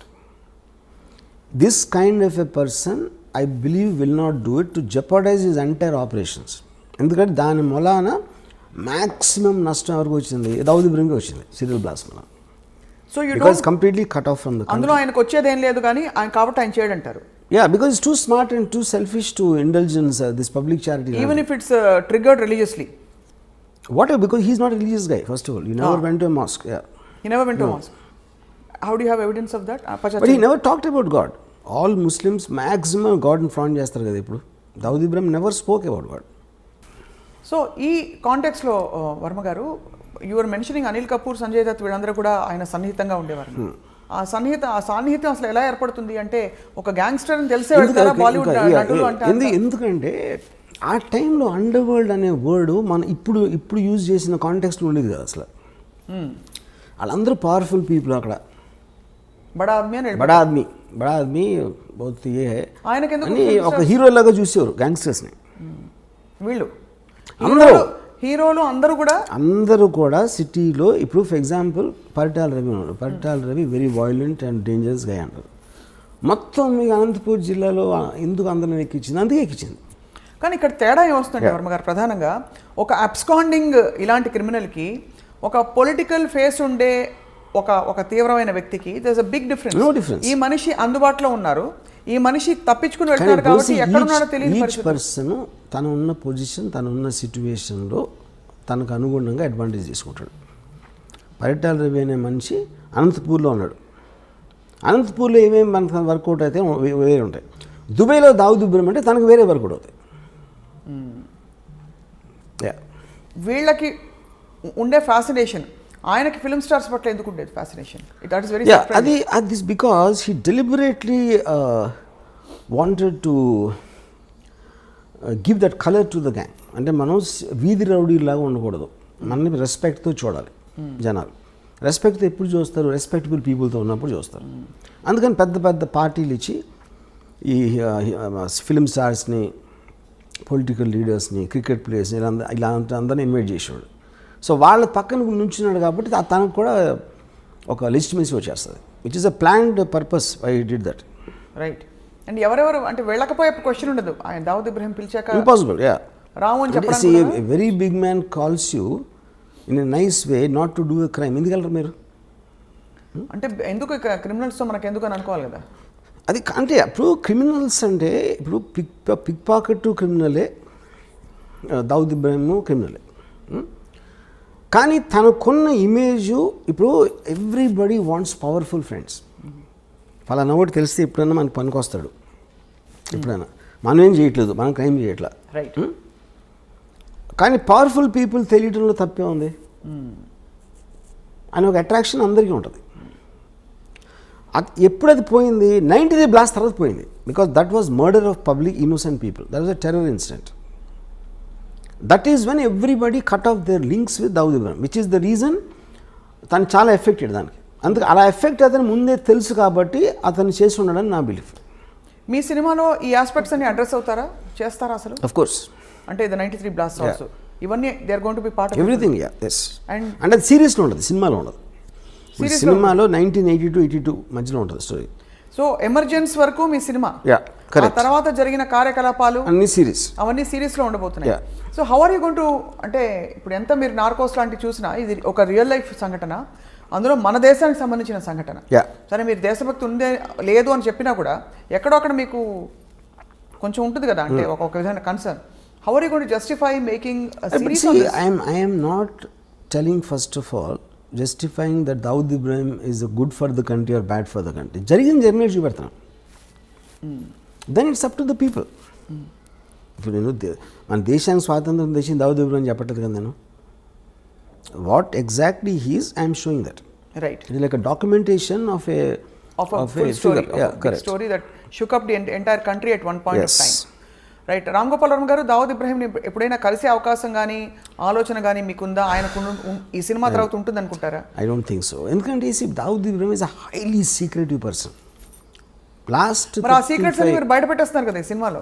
కాదు, నేను అనేది తను ఇప్పుడు interaction నేను చెప్పేది. 35 yearsలో తన ఒక ఫోటో బయట రాలేదు. ఎందువల్ల అంటారు? అది I'm very surprise actually. And ఒక వీడియో క్లిప్ కానీ ఒక ఫోటో కానీ. And also you're wrong in saying that people are searching for him. That's not true. ఒక పాయింట్ ఏంటంటే he's under another name in Pakistan. ఇప్పుడు ఇండియాకి పాకిస్తాన్కి ఎక్స్ట్రడిషన్ ట్రీటీ లేదు. సో ఇప్పుడు ఫర్ ఎగ్జాంపుల్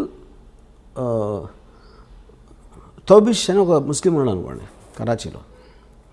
వాడు అక్కడే క్రైమ్ చేసి ఆడు వచ్చి హైదరాబాద్లో ఉన్నాడు అనుకోండి, మనం పట్టించుకుంటాం. మనం పాకిస్తాన్లో ఎవడో ఏదో చేస్తే మనం ఇప్పుడు క్రైమ్ అనేది ఇప్పుడు జ్యూరిస్డిక్షన్ మన దగ్గర ఉండి మన దగ్గర ఉన్నప్పుడు క్రైమ్ చేయాలి. సో ఎవరు చూడడం లేదంటారు? ఎవరు చూడలేదు. సో ఆయన ఎక్కడైనా ఎయిర్పోర్ట్ లోకి వచ్చి కనిపించలేతే మీ గోవా బీచ్ లో షూటింగ్ సెట్ పక్కన ఇండియాలో ఈజ్ వాంటెడ్ పర్సన్. అదే అడుగుతున్నా. ఇండియాలోనే చెప్పాను హీస్ వాంటెడ్ కదా. ఇండియాలో కాదు, మీరు ప్రపంచం అంతా ఎదుగుతుంది.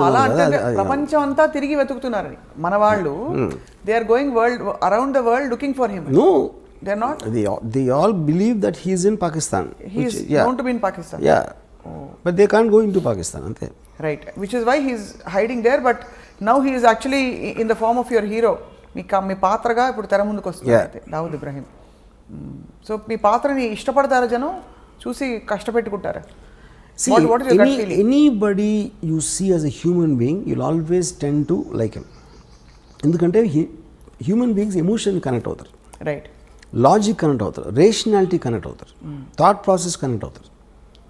ఇప్పుడు మీరు నార్కోస్ చూసారనుకోండి, పబ్లో ఎస్కోబార్ ముందు దావుద్ ఇబ్రాహిం ఈజ్ నథింగ్. అంత పబ్లో ఎస్కోబార్ని మనం హ్యూమన్ బీయింగ్గా చూసినప్పుడు మనం ఒక 2 seasons చూసాం కదా వరుస. ఎందుకంటే పబ్లో ఎస్కోబార్ మన లైఫ్ని డైరెక్ట్గా ఇంపాక్ట్ చేసినట్టు మనకు తెలియదు. బట్ వెంచువల్లీ మన లైఫ్ అంటే కంట్రీ కాదు కదా, eventually life. Number of people Pablo Escobar ఒక్కడిని చంపడానికి మొత్తం ప్లేన్ కూల్చాడు పబ్లో ఎస్కోబార్. అలాంటి మనిషి కూడా మీ దగ్గర నుంచి అతను రూమ్లో ఉన్నప్పుడు, అంటే సినిమా అనేది almost you are with him at that time. 100% you will get emotional with anybody like that. మీరు ఇచ్చిన అనేక ఇంటర్వ్యూస్లో వర్మ గారు మీరే చెప్పారు, మనిషి ఎప్పుడు నెక్స్ట్ ఏమిటి అని వెళ్తూ ఉండే ప్రయాణం మనిషిది.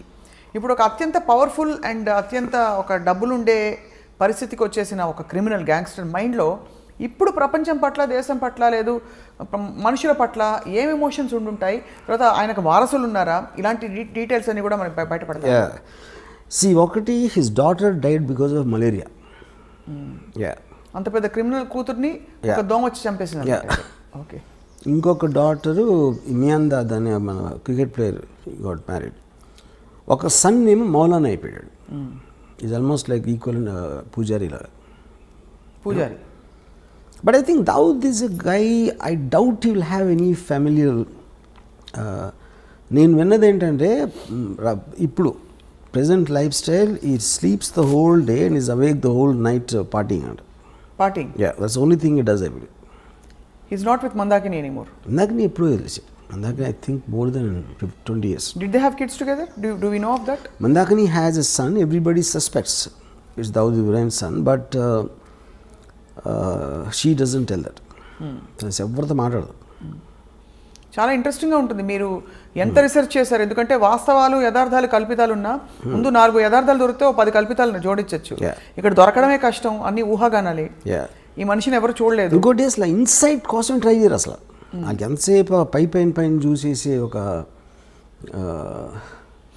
ఇప్పుడు బ్యాడ్ పర్సన్, గుడ్ పర్సన్ అని ఎక్కడ ఉండడు. బ్యాడ్ పర్సన్ అంటే ఎందుకు బ్యాడ్ అయ్యాడు తెలుసుకోకుండా బ్యాడ్ అంటాం అనేది ఇట్స్ వెరీ సూపర్ఫిషియల్ జడ్జ్మెంట్. కానీ ఎందుకు బ్యాడ్ అయినా కూడా దేశద్రోహంలో కానీ మనుషుల్ని చంపడంలో కానీ పాల్పడితే ఖచ్చితంగా అది ఫస్ట్ బ్యాడ్ అనేయాలి. తర్వాత మనం బ్యాడ్ ఎందుకు అయ్యాడని పిహెచ్డి చేసుకోవచ్చు. కానీ అన్నది that is what I'm saying. ఇప్పుడు క్రైమ్ అని లీగల్ సిస్టమ్ ఉన్నదే ఎందుకు, టోటల్ సొసైటీకి ఉన్న ఒక కంబైన్డ్ గుడ్ కోసం ఈ చేయకూడదు అని కొన్ని రూల్స్ పెట్టుకుంటాం. ఆ రూల్స్ని అధిగమించిన క్రిమినల్ అంటాం. That obviously is going to be. కానీ ఆ రూల్స్ని అడ్డు పెట్టుకుని వేరే వాళ్ళు they might do worse than that because they are smarter in different positions. అలాంటిది అవతల వాళ్ళు ఫీల్ అయినప్పుడు వాళ్ళు రిబెల్ అవుతారు. రిబెల్స్ అంటే ఏంటి, బేసిక్గా were thumbing their nose against the system. So వాళ్ళకి ఒక్కొక్కసారి పవర్ ఉండొచ్చు, వాళ్ళు బయటపడిపోవచ్చు, లేకపోతే జైల్లో ఉండొచ్చు. రైట్. సో ఇప్పటికే దాదాపు పెద్ద పెద్ద క్రిమినల్స్ అందరూ కవర్ అయిపోయారు వర్మ గారు. మీ సిరీస్ ఆఫ్ క్రిమినల్స్లో ఇంకెవరైనా మిగిలి ఉన్నారా దావుద్ తర్వాత? ఉన్నారు చాలామంది. వాళ్ళందరూ మీ సినిమాలు తీస్తారు అయితే? నన్ను ఒకళ్ళు అడిగారు, మీరు డైరెక్టర్ అవ్వకపోతే గ్యాంగ్స్టర్ అయి ఉండేవారా అని. మీరు డైరెక్టర్ అవ్వకపోతే క్రిమినల్ గ్యాంగ్స్టర్ అయ్యేవారా అని. నేను I'm like A naturalist studies wild animals. అందరూ మీకు జంతువులు, ఫారెస్ట్లో ఒక స్నేక్ ఉండొచ్చు, కోబ్రా ఉండొచ్చు, లేకపోతే టైగర్ ఉండొచ్చు, లయన్ ఉండొచ్చు. ఆ వైల్డ్ యానిమల్స్ స్టడీ చేయడం నాకు ఇష్టం. That doesn't mean I'm the wild animal. Okay.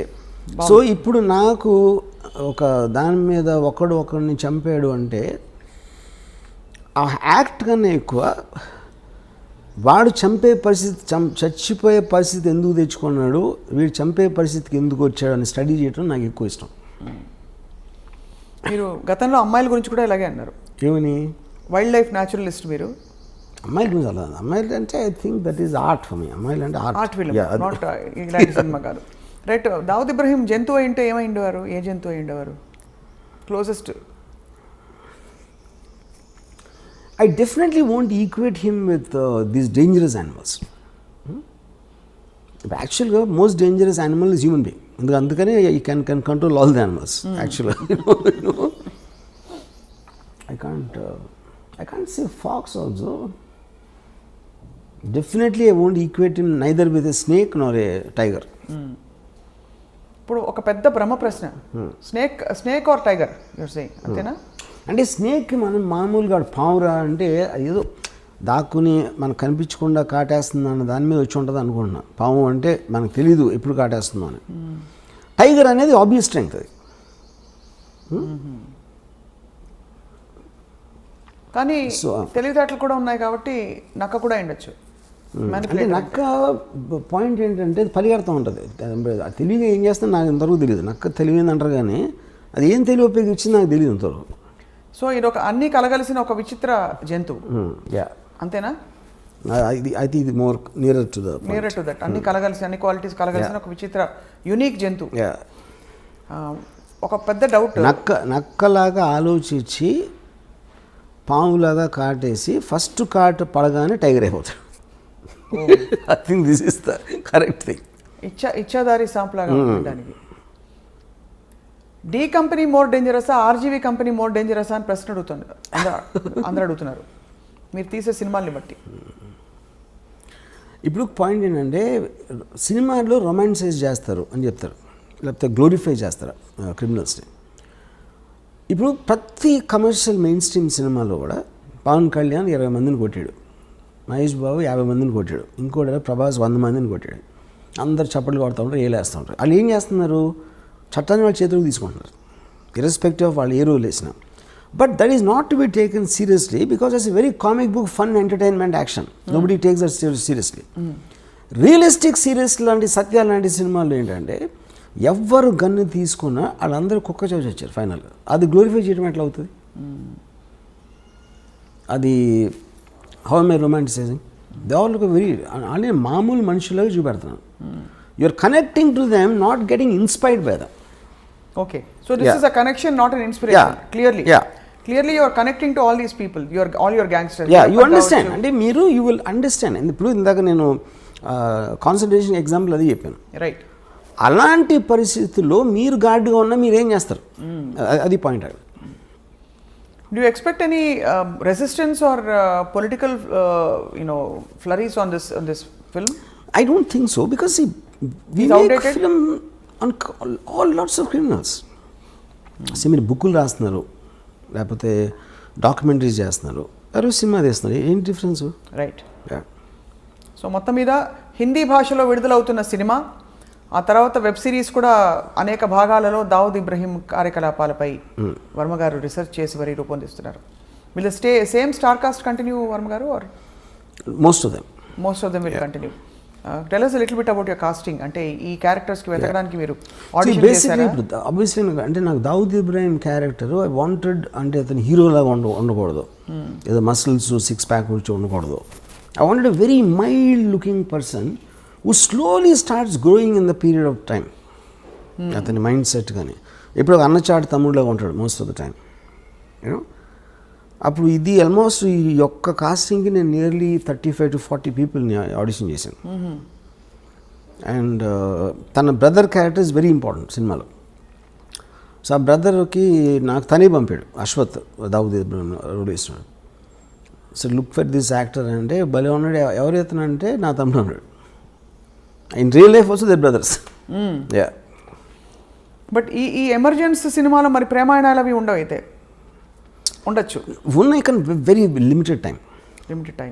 What is the focus? అంటే ultimately D company the movie that is going to release, దాని ద్వారా ఏం చెప్పదలుచుకున్నారు మీరు to the world? What is the one story your narrating? I think ఇప్పుడు film అనేది primarily ఇప్పుడు నేను శివ తీసినప్పుడు ఏం చెప్పదలుచుకోవాలా, సత్య తీసినప్పుడు ఏం చెప్పదలుచుకోవాలి, ఏ సినిమా అయినా it is something. Storytelling is to create an interesting feel to the listener. ఇదే సినిమా it might be it's completely fictional. ఇప్పుడు గాడ్ ఫాదర్ ఉంది, Godfather is based on Al Capone. Right. Al కపోన్ ఎవరైతే నాకు తెలియదు, God father చూసినప్పుడు ఆ సినిమాగానే చూసాం. అమెరికాలో తెలుసు అల్ కపోన్ ఎవరు, you know. So this film might be seen by generation who never heard of Dawood Ibrahim. So they look at it like a story. So ఇప్పుడు మీరు స్టార్ట్ అయినప్పటి నుంచి మీకు ఒక క్యారెక్టర్స్తో జర్నీ చేస్తున్నారు. Whatever you feel will feel, right. రైట్. సో వెయిట్ చేస్తున్నాం Varma garu. Let's watch how D company is going to I won't say entertain, more like enlighten viewers about అంటే ఇలాంటి ఒక మాఫియా, ఒక గ్యాంగ్స్టర్, ఒక అండర్ వరల్డ్ ఉండిందని చెప్పి. ఇప్పుడు కూడా అండర్ వరల్డ్ జాడలు ఎక్కడైనా కనిపిస్తాయి Varma garu? We don't know. ఇప్పుడు అండర్ వరల్డ్ ఏంటంటే there are things underworld dormant ఉంటుంది, లేకపోతే ఆపరేషన్. డార్మెంట్ అంటే మీరు ఏం చేయకపోతే డార్మెంట్, అది అప్పుడు లేదని చెప్పినాం ఉంది. ఇప్పుడు ఫర్ ఎగ్జాంపుల్ 97, 2005లో కోట్లు అడిగారు, 5 కోట్లు 4 కోట్లు ఎక్స్ట్రాక్షన్. ఇప్పుడు 10 లక్షలు 20 లక్షలు అడుగుతారు. సో 10 లక్షలు 20 లక్షలు అడిగినప్పుడు ఏదో సెటిల్ చేసి ఒక 5-10 ఇచ్చేస్తారు. ఎందుకంటే 5-10 కోసం మళ్ళీ మనం పోలీస్ కంప్లైంట్ ఇచ్చి ఇది అది చేయాలి, ఆ తలనొప్పులు ఎందుకు రాని. అప్పుడు ఆ విషయాలు బయటికి రావు. ఆ బయటికి రానప్పుడు మనకి అండర్ వరల్డ్ లేదనిపిస్తుంది. అదొక పాయింట్. రెండోది, ఎప్పుడైతే మీకు సొసైటీ అడ్వాన్స్మెంట్ పెరిగిన కొద్దీ ఆటోమేటిక్గా ఆర్గనైజ్ క్రిమినల్ సిండికేట్స్ పనిచేయవు. ఇప్పుడు 1920sలో ప్రొహిబిషన్ టైంలో వచ్చింది అమెరికాలో మాఫియా. ఆల్మోస్ట్ 1970కి అయిపోయింది. 1970 నుంచి అమెరికాలో మాఫియా అనేది లేదు అసలు. సేమ్ థింగ్ ఇండియాలో 90s తర్వాత ఇంతవరకు కొత్త గ్యాంగ్స్టర్ అనేవాడు రాలేదు. ఆవిడ 1995 ముందు వరకు వచ్చారు, కానీ 95 తర్వాత లాస్ట్ 20 yearsలో you not seen anyone. But what is the reason? Police వ్యవస్థ ఇంకొంచెం పటిష్టమైన. yes of course 100%. అంటే ఇంకోటి మీకు బ్రాండ్ నేమ్ రావడం కష్టం. ఇప్పుడు బ్రాండ్ నేమ్ ఇండిపెండెంట్గా పేరు లేకుండా ఆయన క్రైమ్ చేయొచ్చు, కానీ డీ కంపెనీ ఫలానా దావుద్ ఇబ్రాహిం, ఫలానా అబూ సలీం, ఫలానా చోటా షకీల్ అనేది అది సేమ్ రీజన్. ఫ్యాక్షనిజం కూడా అంతరించిపోవడానికి అదే కారణం. As much as it's unrelated. Yeah. నిన్న ఇక్కడ మేదీపట్నం దగ్గర జరిగిన హత్య చూసారా? నేను చూడాల. Brutal murder. 2 లాయర్లు ఒక 2 వారాల క్రితం మర్డర్ అయ్యారు. అది రోడ్డు మీద చూసారా? అవును. అంటే వన్ వండర్స్. ఇప్పుడు కూడా అదే సిమిలర్. ఒక పవర్ స్ట్రగుల్లో ఒక వ్యక్తి వచ్చి, అఫ్కోర్స్ అర్ధరాత్రి జరిగింది ఇది, ఇంకో వ్యక్తిని తలపై కటా కటా కటా కర్రేసి కొట్టేసి, అండ్ పొలిటికలీ కనెక్టెడ్ అని వినికిడి వస్తే ఇంకా అఫ్కోర్స్ ప్రాథమికంగా బయటపడుతున్న విషయాలు. బట్ జస్ట్ నాకు ఇంకోటి ఏంటంటే, ఇప్పుడు లాస్ట్ ఫ్యూ ఇయర్స్లో ఈ రోడ్ల మీద చంపడం అనేది ఎన్నో సార్లు చూసాం. టూ మెనీ అయిపోయాయి. కానీ నా ఉద్దేశం అది ఎప్పుడు జరుగుతుంది, ఇప్పుడు సెల్ ఫోన్లు మనం తెలుస్తున్నాయి మనకి అని నా ఫీలింగ్. ఇంత దారుణంగా ఎప్పుడు జరిగాయి వర్మ గారు? రకరకాల సెల్ ఫోన్ వీడియోస్ వలన మనకు తెలుస్తుంది యాక్చువల్గా. ప్రతి ఓడి చేతిలో వీడియో తీసేసే పరికరం ఉండటం వలన ఈ బయటకు వస్తున్నాయి. అంతకుముందు ఇలాగే జరుగుతుంది, అది ఉండి కొత్తగా రోడ్డు మీద చంపుదాం అని ఒక fresh batch of thinking, I doubt that is the point. చాలాసార్లు మర్డర్స్ ఇప్పుడు మీ దారిలో ఉన్నప్పుడు, ఎందుకంటే మీ ఇంట్లో ఉన్నప్పుడు ఎక్కడికి వెళ్తున్నప్పుడు కాకుండా ఈ రోడ్లో వస్తాడు అన్న ప్లానింగ్స్ చాలా ఎక్కువ ఉంటాయి. చాలా ఫ్యాక్షన్ మర్డర్స్ కూడా జరిగినాయి, అదే అండర్ వరల్డ్ కూడా అదే జరుగుతాయి. I think it is cell phones which are making us feel ఏదో ఈ మధ్యన స్టార్ట్ అయినాయి అన్నట్టు. రైట్. యా. వర్మ గారు మీరు పాడిన పాట మా కోసం బిఫోర్ వి వైండ్ అప్, చాలా ఫిలసాఫికల్ పాట, కత్తులతో సావాసం తర్వాత. हम आते हैं खाली हाथ, जाते हैं खाली हाथ. అది అంతే ఫిలసాఫికల్గా డీప్గా పాడారు. ఇంకోసారి. No. But it is actually quite surprising to see ఒక సీరియస్ సబ్జెక్ట్కి మీరు ఎంత ఆబ్జెక్టివిజం, ఎక్కడ ఎమోషన్ ఇంటర్ఫియర్ కాకుండా ఆబ్జెక్టివ్గా ఒక కథని కథగా చూసి ఒక వాస్తవాన్ని ఎన్ని అవాంతరాలు, సవాళ్ళు, క్వశ్చన్స్, క్రిటిసిజం వస్తాయని తెలిసి కూడా మీరు నేను చేసేది చేసి తీరుతానని చెప్పి మరొకసారి ప్రూవ్ చేశారు. సో ఈ సినిమా అదే స్థాయిలో ఉంది. సో నేను ఇందాక చెప్దామని మర్చిపోయాను. నాకు ఇప్పుడు నేను క్రిమినల్ అవ్వలేను, ఇప్పుడు అవ్వను. కానీ క్రిమినల్ ఆర్గనైజేషన్ ఎవడన్నా పెడతానంటే నేను మంచి కన్సల్టెంట్ అవ్వచ్చు. Criminal organisation consultant. అప్పుడు ఎవరెవరు కాదు, ఏ గ్యాంగ్స్టర్స్ ఏ తప్పులు చేశారు అది మనకి రిట్రాస్పెక్ట్లో చూసాం కాబట్టి ఆ కారణాలు అర్థమైనాయి కాబట్టి ఇలాంటివి చేయకుండా ఉండాలి, ఇలాంటి సజెషన్లు. అలా కాకుండా పోలీసులకి ఇవ్వచ్చు కదా సలహాదారుగా, సలహాలు పోలీసులకి ఇవ్వచ్చు కదా. అంటే కాదు, ఫస్ట్ ఆఫ్ ఆల్ పోలీసులు కూడా ఇస్తాం. పాయింట్ ఏంటంటే పోలీసులు క్రియేట్ జరిగేది క్రిమినల్ ఆర్గనైజేషన్. ఇప్పుడు ఎవడో కొత్తగా కూడా కంపెనీ పెడదాం అనుకుంటున్నాడు, వాడు కన్సల్టెన్సీకి వెళ్తాడు. ఎందుకంటే కన్సల్టెన్సీ ఇలాంటి కంపెనీలు ఎన్నో ఉన్నాయి, వాడి హిస్టరీ ఏంటి, బ్యాక్గ్రౌండ్, ఆ మటీరియల్ అంతా ఆడి దగ్గర ఉంటుంది. ఆడు చెప్తాడు ఏది చేయాలి చేయకూడదని ఏదో సలహాలు ఇస్తాడు, which is why it's called consultancy. అది నేను మంచి కన్సల్టెంట్ అవుతాను, కొత్తగా ఎవడన్నా దావుద్ ఇబ్రహీం అవుదాం అనుకుంటే అని. మీరు ఆ సేవల్ని మీరు అందించడానికి సిద్ధంగా ఉన్నారు ఈ రీసెర్చ్ అంతా చేసిన తర్వాత. మీరే ఎందుకు పెట్టరు అసలు? That's the whole point. నేను my interest is to study the criminal psychology. తలకాయ నొప్పని చేయరా అంటే అవన్నీ సరే. And I believe it doesn't work. First of all, crime doesn't work 99.9% of the time.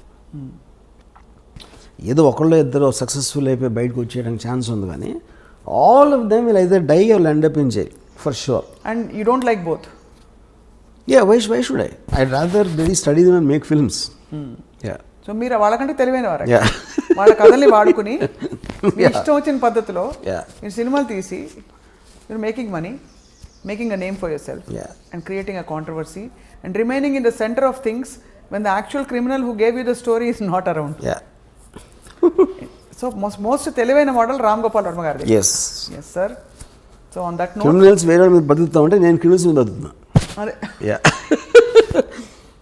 అదే దిగులు వస్తుంది. ఇన్ఫాక్ట్ నాకు ఎవరంటే వై దావుద్ ఇబ్రహీం అంటే because I owe my living to him అని చెప్పి. దావుద్ ఇబ్రహీం అని పట్టకపోతే నేను గ్యాంగ్స్టర్ సినిమాలు చేయగలిగాను. గ్యాంగ్స్టర్ సినిమాలు చేయలేకపోతే అసలు నాకు starting from Shiva to Satya to company to D company ఆయన ఒక్కడే స్ఫూర్తి. Underworld came from him. No, అది నా పాయింట్. సో ఫస్ట్ మీ క్రిమినల్ ఇన్ఫ్లుయెన్స్ మీ మీద ఆయనదే. మీ ఇంట్లో ఫోటో ఉంది, ఆయన పూజ చేసుకుంటారేమో అని. ఫోటో ఏంది, మొత్తం నా మైండ్ అంతా అదే ఉంది. నా హృదయంలో ఉన్నాడు. మీ హృదయంలో ఎవరో వచ్చి ఇప్పుడు మీ ఆఫీస్ మీద దాడి చేస్తారేమో అని భయంగా ఉంది.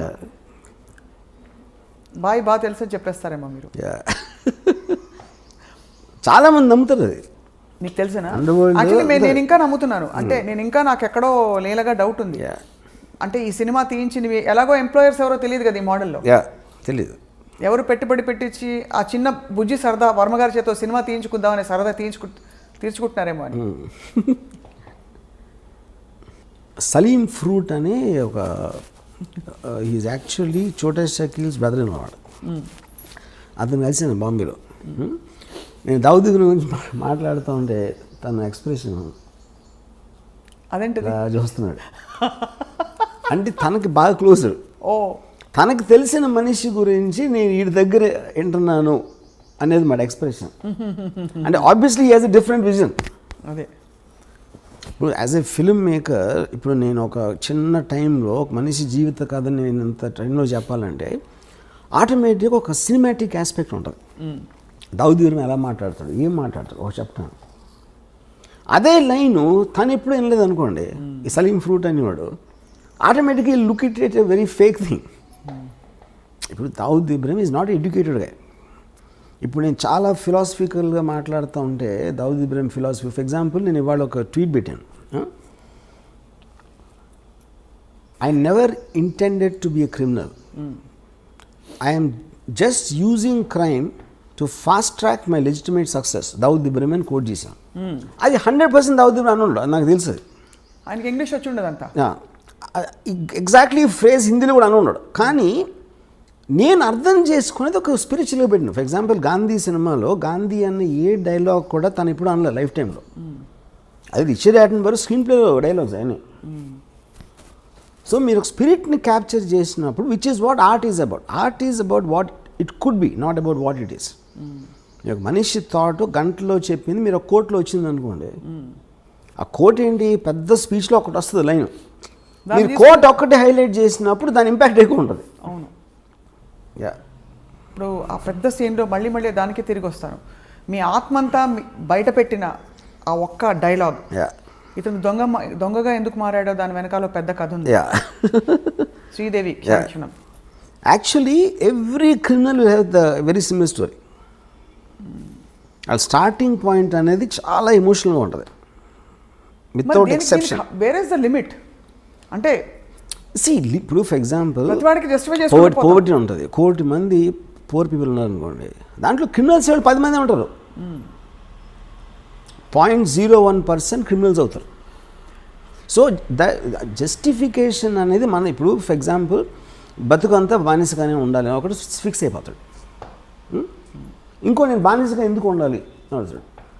అడిగినప్పుడు అసలు ఈ లాస్ ఈ చట్టాలని వాళ్ళకు అనుకూలంగా రాసుకున్నారు, నేను ఎందుకు దాన్ని పాటించాలి అంటే భయపడి. సో భయపడినంత మాత్రాన నేను బానిసలాగా ఉంటాను, నాకు ఇష్టం లేదు కాబట్టి నేను ఎదురు తిరుగుతాను అంటాడు. అది ఈచ్ పర్సన్. అప్పుడు సొసైటీకి ఉన్న బలంతో వాడు ఎదురుకి తిరిగినప్పుడు వాడిని నొక్కేస్తారు. నొక్కలేకపోతే ఇంకా ఎదుగుతాడు, ఇంకెప్పుడూ నొక్కుతారు, లేకపోతే ఒక్కొక్కసారి నొక్కడానికి ఛాన్స్ ఉండదు. సో ఈ ఎబిరేషన్స్, ఈ కాన్ఫ్లిక్ట్స్ అనేవి మనకు రోజు జరుగుతూ ఉంటాయి. మన ఇన్ని సంవత్సరాలు, ఇన్ని వందల వేల సంవత్సరాలు ఉన్నా కూడా ఇంకా మనం క్రైమ్తో దెబ్బలాడుతున్నాం అంటే అలాంటి మైండ్ సెట్స్ అని ఎప్పుడు పావు. అది పాయింట్. కానీ it also reflects on the system of law and order in the country. అంటే ఇలాంటి ఆఫ్ కోర్స్ మీకు ఎక్కడైనా ఫర్ ఎగ్జాంపుల్ మనకి 2010 వరకు the underworld was very very operative in India. 1970లో అమెరికాలో పోయిందని చెప్పి అన్నారు. So that absolutely depends upon the country's advancement. సో ఇప్పుడు భారతదేశం అడ్వాన్స్డా కదా క్రైమ్ని కర్బ్ చేయడం? It might be far more better than Venezuela, maybe Pakistan, maybe some other country, but not as much as America. Yeah. But actually objectively, what do you think of how we have curbed crime? See, every country is advancing rapidly. కేవలం మనకి ఇప్పుడు social media మూలాన, ఈ cell phone videos మూలాన మనకు ఒక ఇది వస్తుంది, ఈ ఫీలింగ్ వస్తుంది, తెగ జరిగిపోతున్నాయి అసలు మర్డర్స్ అని. కానీ మీరు సెన్సస్ స్టాటిస్టిక్స్ తీసుకుంటే I'm sure it won't be the case. ఇప్పుడు అనంతపూర్లో 20 years బ్యాక్ కడప అనంతపూర్ డిస్ట్రిక్ట్లో number of murders I'm sure 10% కూడా ఉండవు ఇప్పుడు. కానీ ఎక్కువగా హైలైట్ అవుతాయి అంతే, because of the media. So Dawood Ibrahim గ్యాంగ్స్టర్ని ఇండియా వెతుకుతున్నప్పుడు ఇండియాలో పట్టుబడి ఆయన జైలుకి వెళ్తే మీరు సంతోషించారా? మీకు ఏ ఫీలింగ్స్ ఉండవా? ఏ ఫీలింగ్స్ ఉండవు. ఎందుకుండవు? Because I am like I said, I am a studier of the underworld. I don't have an emotional connection with them. But you are also a citizen of the country, sir. Yeah. So you don't have any emotions for a man being caught? Yeah, because like I said, ఇందాక చెప్పాను కదా, ఒక మనిషి ఇంకొకరిని చంపే పరిస్థితి వీడికి ఎందుకు వచ్చింది, చచ్చిపోయేంత పరిస్థితి వాడికి ఎందుకు వచ్చింది, ఈ ఒక్కదాని మీద నాకు ఇంట్రెస్ట్ ఉంటుంది. Because I don't want to be judgmental on things which I did not experience myself. Are you judgmental about things you are, at least you experienced? My experience అంటే మీ లైఫ్లో మీకు ఎప్పుడైనా see భయాలు ఆందోళనలు ఏ మనిషి అయినా వాడు అది చేసినప్పుడు వాడికి ఒక కన్విక్షన్తో చేస్తాడు యూనో. సో అలాంటప్పుడు నేను చేసినప్పుడు నేను క్రైమ్ అనుకున్నది. ఏ మనిషి కూడా క్రైమ్ చేస్తానని అనుకుని చేయడు. బికాజ్ వాడి మైండ్లో ఏదో ఆడికి ఒక కన్విక్షన్ ఉంటుంది. ఇందాక నేను చెప్పినట్టు. So are you telling me Dawood ఇబ్రహీంకి ఇవన్నీ చేయించినప్పుడు నేను తప్పు చేస్తున్నది చట్ట విరుద్ధం అని తెలీదా? చట్ట విరుద్ధం వేరు. చట్ట విరుద్ధం అనేది వాళ్ళు ఎలా చూస్తారంటే పోలీసులు మాకన్నా కరప్టు, పాలిటీషియన్స్ మాకన్నా కరప్టు, వాళ్ళు సిస్టమ్ని అడ్వాంటేజ్ తీసుకున్నప్పుడు నా చేతనతో నేను తీసుకుంటున్నాను అని ఆలోచిస్తారండి. See, they believe 90% of the people are idiots. Power పొజిషన్స్లో ఉన్న అందరికీ కామన్ థాట్ అది. పోలీసులు అదే అనుకుంటారు, పొలిటీషియన్స్ అదే అనుకుంటారు, అండర్వరల్డ్ కూడా అదే అనుకుంటారు. సో ఎవరికొన్న సిచ్యువేషన్లో ఎవరికొన్న పవర్లు మేము ఎలా తీసుకోవాలి, ఎలా బయటపడాలి అని ఒక్కటే ఆలోచిస్తారు. కానీ they will never think about themselves consciously doing something wrong. So you feel that Dawood Ibrahim never ever feels he has done something wrong? No. అంటే despite the fact that the whole country is looking for him. See, whole country is a very media. Whole country అంటే అది See, అది సంబంధం లేని వాళ్ళు ఆలోచిస్తాను, వాళ్ళు ఆలోచిస్తారు. ఇప్పుడు మన ఇద్దరం ఉన్నాం, మనకి ఏంటి అండర్ వరల్డ్ ఏం కనెక్షను?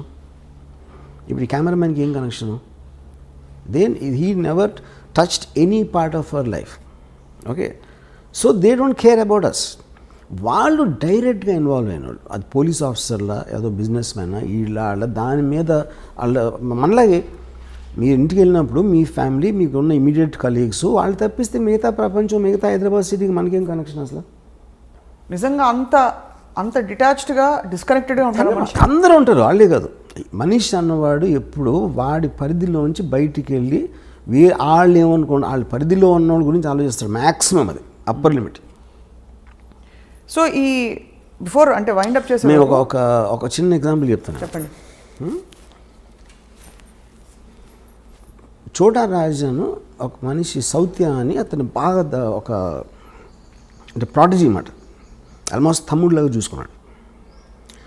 చూసుకుని ఒక పర్టిక్యులర్ స్టేజ్లో దావుద్ ఇబ్రహీంకి చోటా రాజన్కి గొడవ వచ్చినప్పుడు ఈ సౌత్య అనేవాడు రాజన్తో కలిసి చోటా రాజాని చంపడానికి ప్లాన్ చేసి, ఆ ప్లాన్ ఏమో వర్కౌట్ అవ్వలేదు. చోటా రాజాని పారిపోయిన తర్వాత ఇదంతా దుబాయ్లో జరిగింది. దుబాయ్లో చోటా రాజాని కోపంతో వాడు నేను తీసుకొచ్చి ఆయన అంత పొజిషన్ చేస్తే నన్ను చంపడానికి ట్రై చేసి దావుద్ భాయ్తో చేతులు కలుపుతాడు, ఆయన చంపి తీరాలని. పక్కన వాళ్ళందరూ ఇంపాసిబుల్, అది దుబాయ్లో ఉన్నాడు, మీరు దుబాయ్లో అనే మర్డర్ అనేది ఎప్పుడు జరగలేదు. అంటే వీడు ఏం చేశాడంటే ఒక బాంబే నుంచి నలుగురిని తెప్పించి హిట్మెన్ దుబాయ్లో చేయలేదు ఎప్పుడు, కానీ ఎప్పుడు చేయనంత మాత్రాన ఫస్ట్ టైం దేనికన్నా ఫస్ట్ టైం ఉంటుంది. దావుద్ భాయ్కి పవర్ ఉంటే నాకు ఉన్నాయి కాంటాక్ట్స్ దుబాయ్లో. నేను మొత్తం అన్ని అరేంజ్ చేస్తాను. మీరు వెళ్ళి హాలిడే లాగా వెళ్ళండి దుబాయ్, అక్కడ నా వాళ్ళు వచ్చి సౌత్యాన్ని ఎలా చంపాలో వాళ్ళు ఎక్స్ప్లెయిన్ చేస్తారు. మీరు కన్విన్స్ అయితే చేయండి, చంపేసి మీరు తప్పించుకోగలుగుతామని కన్విన్స్ అయితే చేయండి నేను చూసిన ప్లాన్ తర్వాత. లేదా మీరు హాలిడే ఎంజాయ్ చేసుకుని వెళ్ళిపోండి. ఇప్పుడు ఇంత డబ్బులు ఇస్తున్నా ఆల్రెడీ, మీరు సక్సెస్ఫుల్ అయ్యారంటే దీనికి 10 ఇస్తాను. ఒకవేళ అక్కడికి వెళ్ళి మీరు కన్విన్స్ అవ్వకపోతే మీరు తప్పించుకోగలుగుతానని, అప్పుడు మీరు హాలిడే ఎంజాయ్ చేసి వెళ్ళిపోండి, మళ్ళీ బాంబే వెళ్ళిపోండి. వీళ్ళు సరే వెళ్ళారు దుబాయ్. లేదు అక్కడ చోటరాజు మనుషులు వచ్చి వాళ్ళకి 5 స్టార్ హోటల్ పెట్టి అంతా చేసి, అక్కడి నుంచి ఒక సాయంత్రం జిమ్, ఒక మాల్ ఉంది, మాల్లో బయట ఒక జిమ్ ఉంది.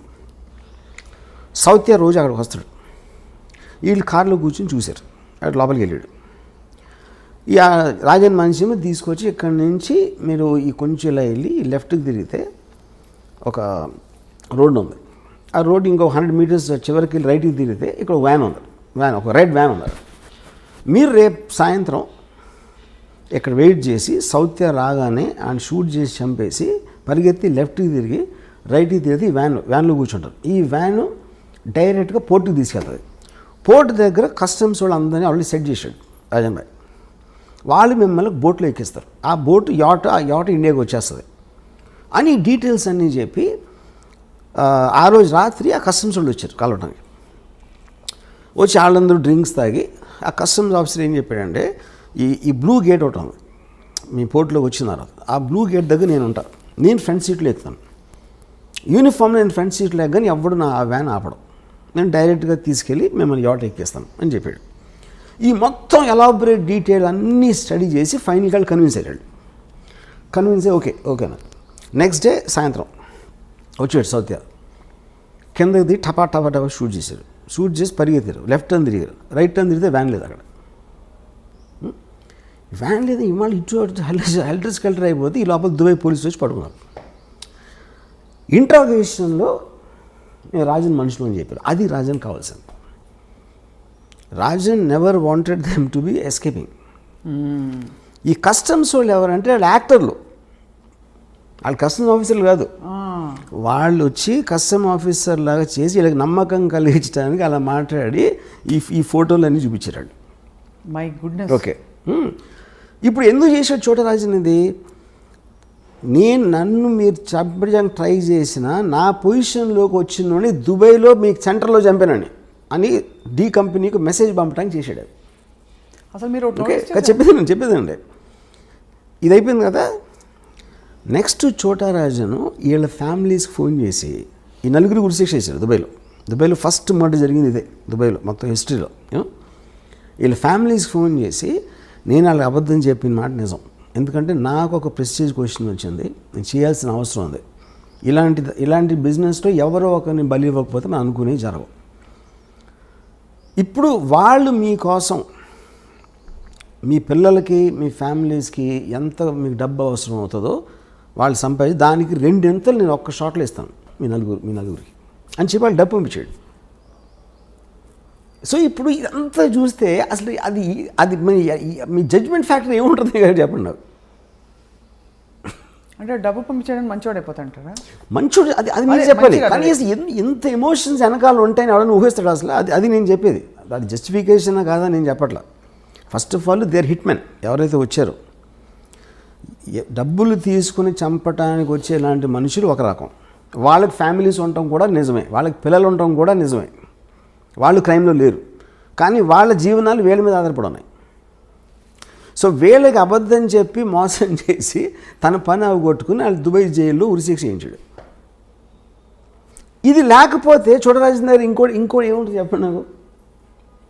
మీకు ఉన్న ఆప్షన్స్, మీకు ఒక ఆబ్జెక్టివ్ ఉంది, ఆ ఆబ్జెక్టివ్లో మీకున్న బెస్ట్ ఆప్షన్ మీరు ఎత్తుక్కుంటారు, దాంట్లో ఎవరో ఒకళ్ళు హర్ట్ అవుతారు, ఎవరో ఒకళ్ళు బలైపోతారు, which is called collateral damage.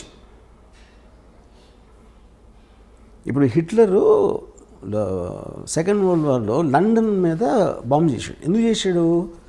UK British troops start అయినాయి, ఆ బ్రిటిష్ ట్రూప్స్ మూవ్మెంట్ స్లో చేసేయాలి బార్డర్కి తొందరగా రాకుండా. అందుకని లండన్ మీద బాంబు చేసి జనాలు భయపడి అందరూ బయటకు వచ్చేసి రోడ్లు అన్ని బ్లాక్ చేసేస్తారని ఉద్దేశం అన్నమాట. ఇది వార్ స్ట్రాటజీ అంతే. దానికోసం మీరు ఇన్నోసెంట్ ప్రజల్ని చంపేస్తారని అదే పాయింట్ అక్కడ. ఇన్నోసెంట్ ప్రజలు అనేవాళ్ళు ఎప్పుడూ బలిపశువులు ఉంటారు, ఏ వార్లో అయినా ఎక్కడైనా సరే. అది 2020 అవ్వచ్చు, లేకపోతే 1720 అవ్వచ్చు. ఇది ఇంకా నేను మీకు ఉడికినాయి మన ఇంటర్వ్యూ కాబట్టి చాలా తక్కువ చెప్పాను. దీని యాక్చువల్ స్టోరీ చెప్తే కింద పడిపోతారు. ఇదంతా మీకు ఎవరు చెప్పారు? Course I have sources. You have your sources. అంటే డైరెక్ట్గా చోటారాజనే పిలిచి కూర్చోబెట్టి మీకు కప్పు కాఫీ ఇచ్చి చెప్పినట్టుగా అంత వివరంగా చెప్పారు. దీన్ని బట్టి ఇంకో విషయం కూడా అర్థమవుతుంది, గ్యాంగ్స్టర్స్కి మంచి స్క్రీన్ ప్లే ఉందని. ఆఫ్ కోర్స్ గ్యాంగ్స్టర్స్ కాన్స్టెంట్లీ డ్రామా, వాళ్ళంతా వైలెన్స్ అనేది మనం అనుకున్నది ఎక్కువ జరగదు అక్కడ. Mostly it is mind games. మనకి సినిమాల్లో టపా గన్ షాట్లు అవుతూ ఉంటాయి కానీ it's not as much as what we think. ఎందుకంటే మీకు వాయిలెన్స్ ఎక్కువ జరిగితే అసలు యాక్చువల్ కంట్రోల్ లేదని అర్థం అవుతుంది. నిజంగా మీరు భయపడితే అండర్ వరల్డ్కి ఎవడ అసలు దాని నుంచి వాడికి దానికి ఎగెన్స్ట్కి వెళ్ళటానికి భయపడతారు. ఎగెన్స్ట్కి వెళ్ళటానికి లేనప్పుడు మీకు వాయిలెన్స్ ఉండదు అసలు. ఇలాంటి వ్యక్తులతో తీసిన సినిమాకి మీరు ఆతే హై కాలియాత్ జాతే హై కాలియాత్ అని ఫిలాసఫీ పెట్టేస్తారా? యా కరెక్టే కదా. ఫైనల్గా చూడరాజన్ జైల్లో ఉన్నాడు, వాళ్ళు పోయారు. ఆతే హై కాలియాత్ జాతే హై కాలియాత్ బీచ్ మే గన్ పకడ్తే హై. అంతే. అది అది స్టోరీ గన్ ఒకటే కాదు కదా పాయింట్. చాలామంది చాలా చేస్తారు, బిజినెస్లో ఓడిపోతారు, పొలిటికల్గా లూజ్ అవ్వచ్చు. People lose all kinds of things, not only the underworld. But it is no wonder and no surprise that this is such a fascinating thing for you, because వింటూ ఉంటేనే అసలు ఇప్పుడే మీ సినిమా అంతా యాక్చువల్గా ఈ చోటా Rajan episode it is one of the most striking things I heard. నేను 5% కూడా చెప్పలే యాక్చువల్గా.